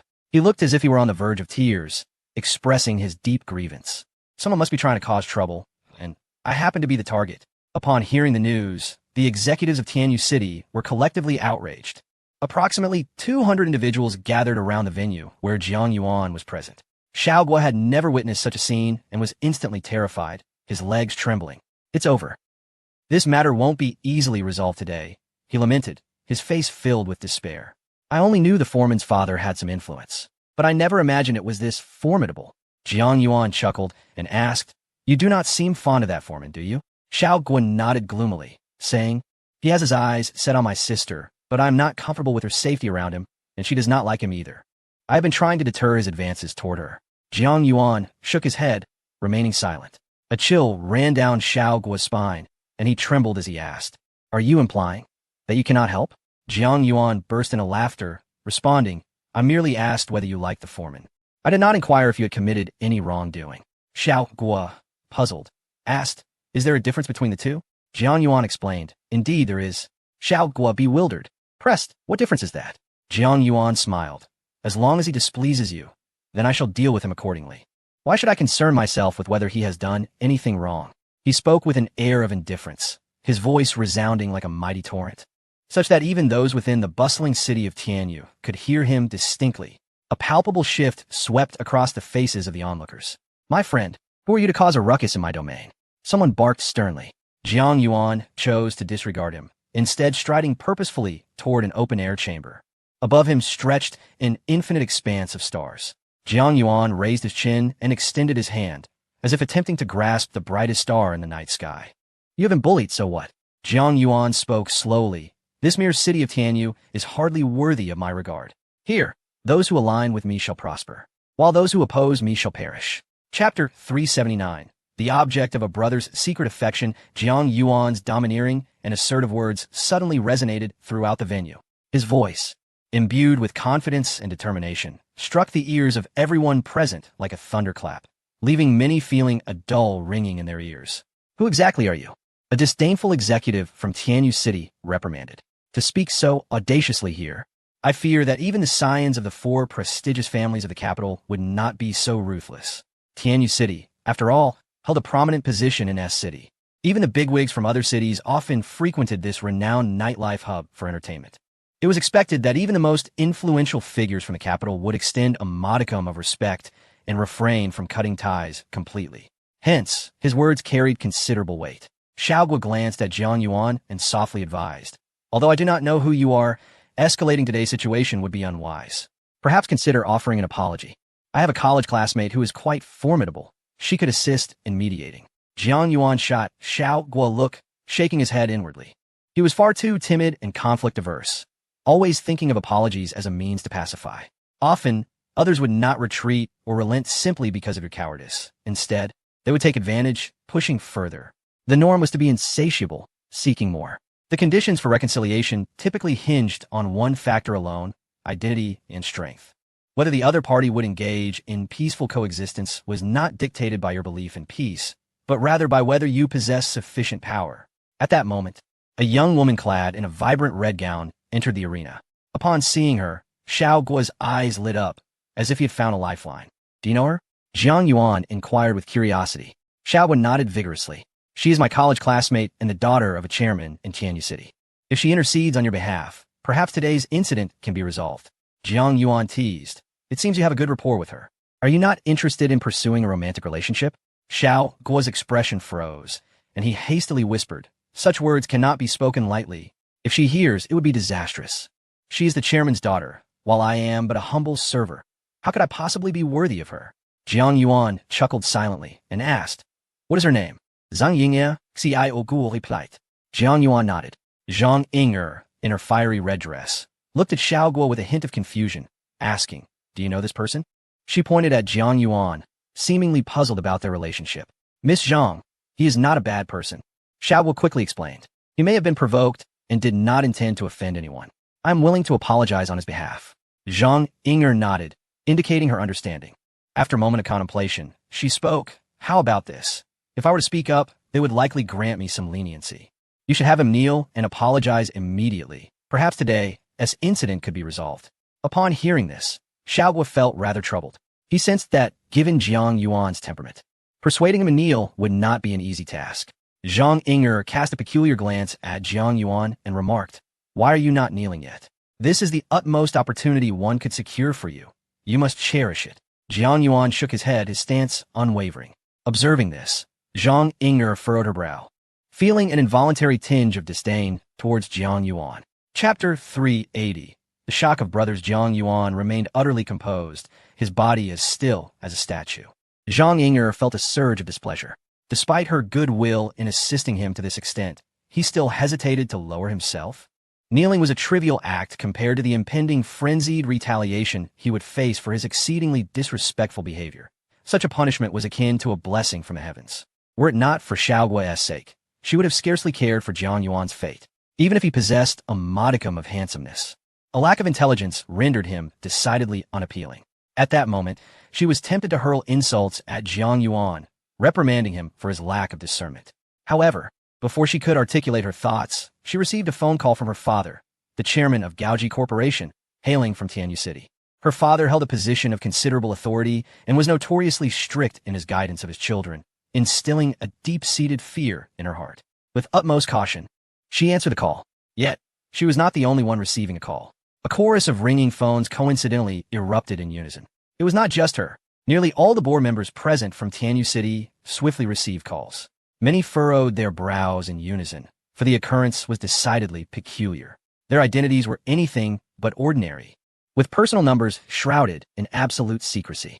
Even renowned private investigators could not procure a single individual's private contact. Their confidentiality protocols were impeccable, leaving no room for oversight. Ordinary individuals might occasionally experience information leaks through commonplace applications. However, for them, such an occurrence was utterly unfathomable. It was too bizarre. Aside from a select few top-tier chairpersons, it was inconceivable for anyone to wield such extensive power simultaneously. Initially, they were merely curious and somewhat indifferent, pondering who might be calling them. Could it be that our corporate intranet has been breached by hackers? Perhaps their knowledge of our phone numbers was a cruel jest. They resolved to impose some reprimands on their IT security personnel later. However, upon answering, their expressions shifted dramatically. The initial air of disdain and indifference swiftly morphed into one of sheer horror and astonishment, culminating in profound trepidation and dismay. Xiao Guo observed with stark clarity the changing glances directed at Jiang Yuan. Ultimately, these gazes coalesced into an expression of deep incredulity. Even after hanging up, they stood frozen like statues, unable to move a muscle. Xiao Guo remained bewildered, utterly at a loss regarding the unfolding situation. What had been said during the call? What was happening? He questioned, perplexed, wondering why they appeared so dazed after a single phone call. Jiang Yuan offered no response, merely exhaling a soft sigh. You are fortunate, he remarked. Today, I encountered an old acquaintance, and my spirits are rather high. I have no desire to incite further turmoil. You shall kneel and sincerely apologize, and we shall let this matter pass. Jiang Yuan, a Scorpio by nature, embodies a character inclined to reciprocate with equal intensity. Should anyone dare to insult him, he would undoubtedly retaliate with a vengeance. However, today, having unexpectedly reunited with an old acquaintance is a fortuitous occasion. In his elevated spirits, he graciously accepted the suggestion put forth by the woman earlier. The board members of Tianyu City exchanged glances. reminiscing about the various accounts of Jiang Yuan discussed over the phone. Without much hesitation, they collectively knelt before him, a chorus of thuds echoing in the room. Xiao Guo stood in astonishment, utterly taken aback. Chapter 381. Identity revealed. Jiang Yuan surveyed the scene with a cold gaze. Nearly everyone present had knelt before him. They resembled docile kittens, not uttering a single complaint. After all, if a tiger were to kneel before a rabbit, it would indeed be a profound humiliation, an affront that no one could accept. Such an indignity would clash with one's sense of pride, leading to unbearable shame. However, if a tiger were to prostrate itself before a divine dragon, the circumstances would be entirely different. The fierce tiger, renowned for its ferocity, may hunt at will within its territory, preying on creatures lower in the food chain. Yet when confronted by a divine dragon, it must bow in submission, devoid of any grievances or hesitation. This is the natural order, an instinct ingrained in the very fabric of existence, survival of the fittest. When the call came, and the people of Tianyu City learned of Jiang Yuan's identity, he naturally transformed into their divine dragon. Before such a heroic figure, what significance did kneeling and apologizing hold? He possessed the power to dictate the fate of Tianyu City and even the lives of each individual's loved ones. For such stakes, an apology seemed trivial. Except for the chairman's daughter, Zhang Ying-er, clad in a striking red gown, the majority had chosen to concede. While ancient scholars may not have bowed for mere 5 pecks of rice, that was a bygone era. Most individuals in the face of reality would inevitably lower their heads. Yet, Zhang Ying-er, raised in privilege and youth, was not as adept at navigating these treacherous waters as the seasoned individuals surrounding her. She appeared conflicted, hesitating uncertainly about her next move. Meanwhile, Xiao Guo's jaw nearly dropped in disbelief. Who exactly are you? He wondered, gazing at Jiang Yuan, struggling to conceal his astonishment. This was the very heart of S City, and these individuals were its core members. How could they suddenly kneel before him? Jiang Yuan smiled and replied, "You may inquire directly. They should address any of your questions." Xiao Guo nodded vigorously, but glanced at Zhang Ying-er, blushing as he implored, "Can you please ask her not to kneel?" Jiang Yuan acquiesced with a nod. "As you wish." Hearing this, Xiao Guo hurried to Zhang Ying-er's side, whispering, "Do not worry, you need not kneel." Zhang Ying-er breathed a sigh of relief. Xiao Guo, still puzzled, asked, "Who is this person? What is happening here?" Zhang Ying-er lowered her voice to explain, "This individual is named Jiang Yuan. His origins are shrouded in mystery, but he reportedly orchestrated a monumental scheme recently, decisively dismantling one of the 4 prominent families in the capital. His power is unfathomable." Xiao Guo was left speechless. The 4 prominent families of the capital? Were they not the ruling families at the core of the Dragon Kingdom? The audacity of this individual, daring to scheme against such families, was astonishing. Moreover, the name Jiang Yuan? It sounded eerily familiar. Suddenly, the memories surged forth like a tidal wave. The figure and name of Jiang Yuan instantly overlapped with the friend lingering in his memory. He trembled as he turned his head, questioning Xiao Yuan. "Is it truly you?" Jiang Yuan smiled and nodded, saying, "Xiao Guo, you have finally remembered me. Indeed, I am Jiang Yuan." Chapter 382. Destiny Beyond Control. Jiang Yuan chuckled as he patted Xiao Guo's shoulder, saying, "We'll reminisce later, my friend. I have some matters to discuss with this young lady. Would you kindly step outside for a moment?" The young lady he referred to was none other than Zhang Ying-er, clad in a striking crimson gown. However, it was evident that Jiang Yuan was encountering her for the first time. What could possibly compel him to seek a private conversation with her? A sudden unease gripped Xiao Guo's heart, as a troubling thought crossed his mind. Could it be that Jiang Yuan had developed an interest in Zhang Ying? After all, with her beauty and figure, it was hard to imagine any man remaining indifferent to her allure. During their school days, many of their male classmates had been enamored with her, vying for her affection. Xiao Guo couldn't help but steal a few more glances at Zhang Ying, feeling a surge of bitterness and helplessness. Yet, he quickly sought solace in the thought that even if it were not Jiang Yuan, the men surrounding her were certainly more accomplished than he. How could he ever stand a chance? Given that Xiao Yuan was currently flourishing, perhaps they were indeed a match made in heaven. He mused, feeling a twinge of melancholy. "Well, I shall take my leave then. See you shortly."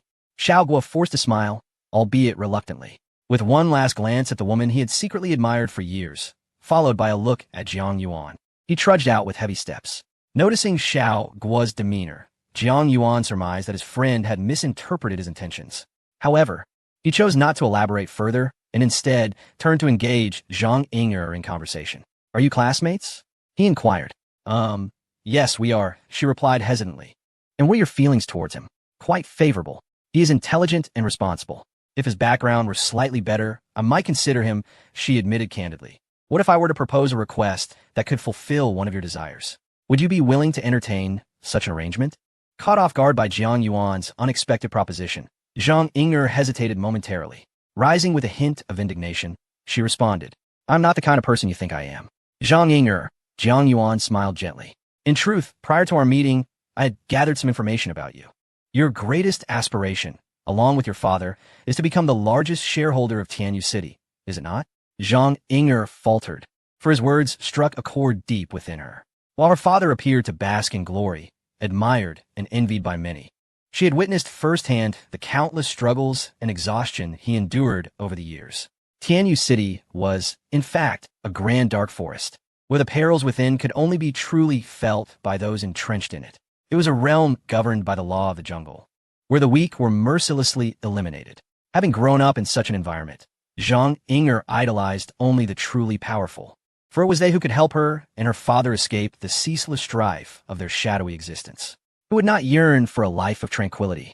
Yet, the price of peace often proved to be unfathomably steep. Perhaps only someone like Jiang Yuan could offer a means to pay that price. Zhang Ying'er, could you assist me with a favor, and in return, I shall do the same for you? Jiang Yuan smiled. It seems fair, does it not? After a moment's hesitation, Zhang Ying'er inquired, what do you wish for me to do? Jiang Yuan replied calmly, Little Guo's life is in fact drawing to a close. I would like you to accompany him on the final stretch of his journey. Upon hearing these words, Zhang Ying'er felt her heart skip a beat, her expression transforming into one of disbelief. What has happened to him? Jiang Yuan sighed softly and explained, prior to my arrival here today, I conducted some inquiries into his condition. It turns out that he suffered a devastating fire years ago. Although he was saved subsequently, he has been left with indelible and unhealable scars as a result. Chapter 383. Brother Sister Jiang Yuan ignited a cigar, observing the swirling smoke rings ascend and dance before his eyes, ultimately fading into nothingness. Is not one's life akin to these smoke rings, destined to vanish? According to medical theory, Xiaoguo's life is likely to be less than 2 years. Jiang Yuan took another puff of his cigar. In reality, his time alive may be even shorter, perhaps tomorrow or the day after. Who can say for certain? Zhang Ying'er's cherry lips remained parted, her heart shaken by the sudden revelation.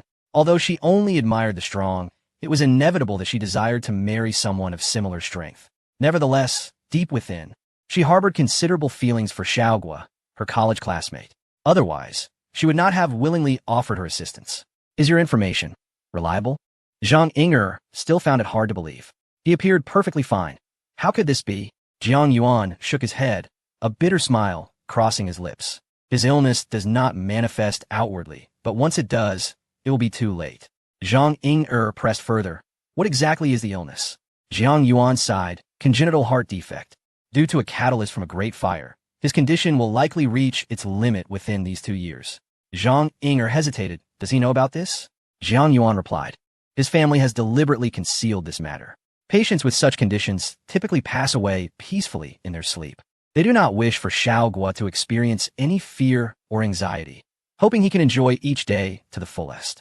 Zhang Ying'er fell into silence, and when she regained her composure, she found Jiang Yuan gazing at her with a half-smile. Can you truly do this?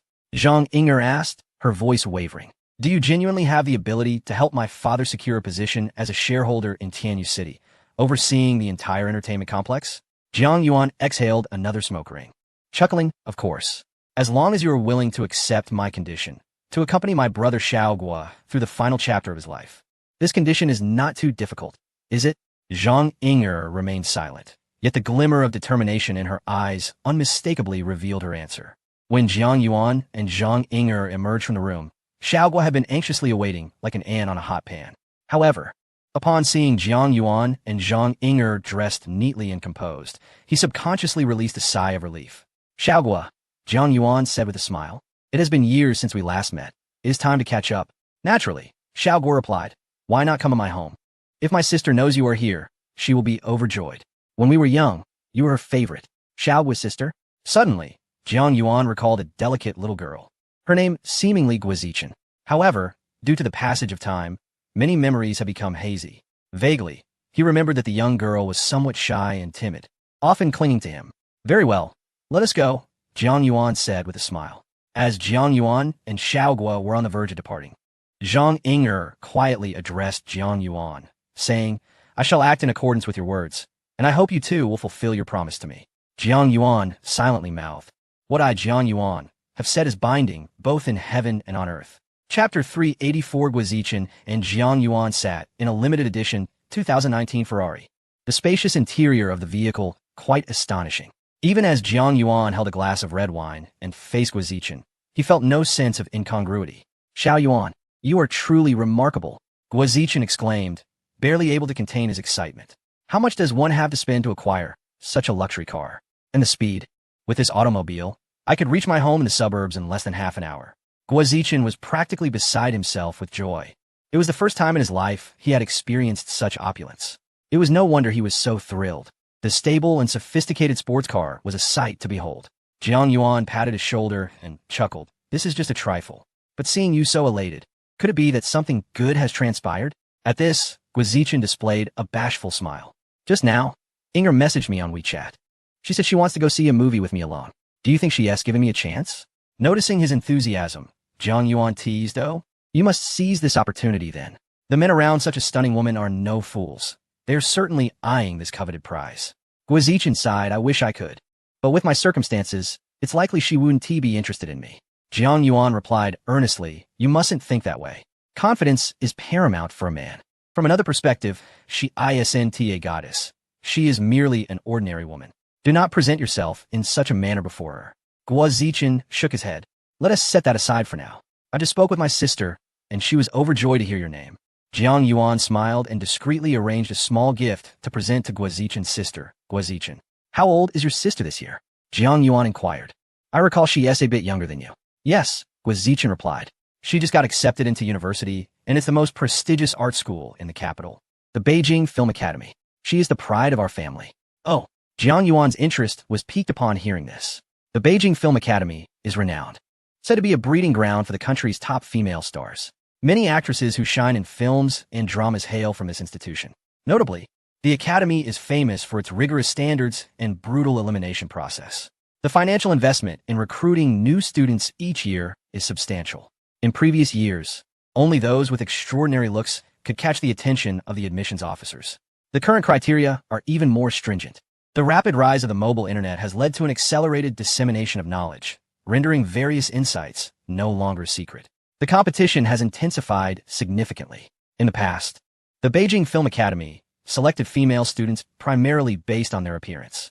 In the present day, it is not only essential to possess striking beauty, but also to exhibit considerable artistic talent, or, perhaps, extraordinary innate abilities. The fact that Zichan managed to gain admission to this esteemed institution has truly caught my attention, remarked Jiang Yuan with a smile. Is she a music student or an art student? Xiao Guo inquired with a hint of shyness. Neither, he replied with a modest chuckle.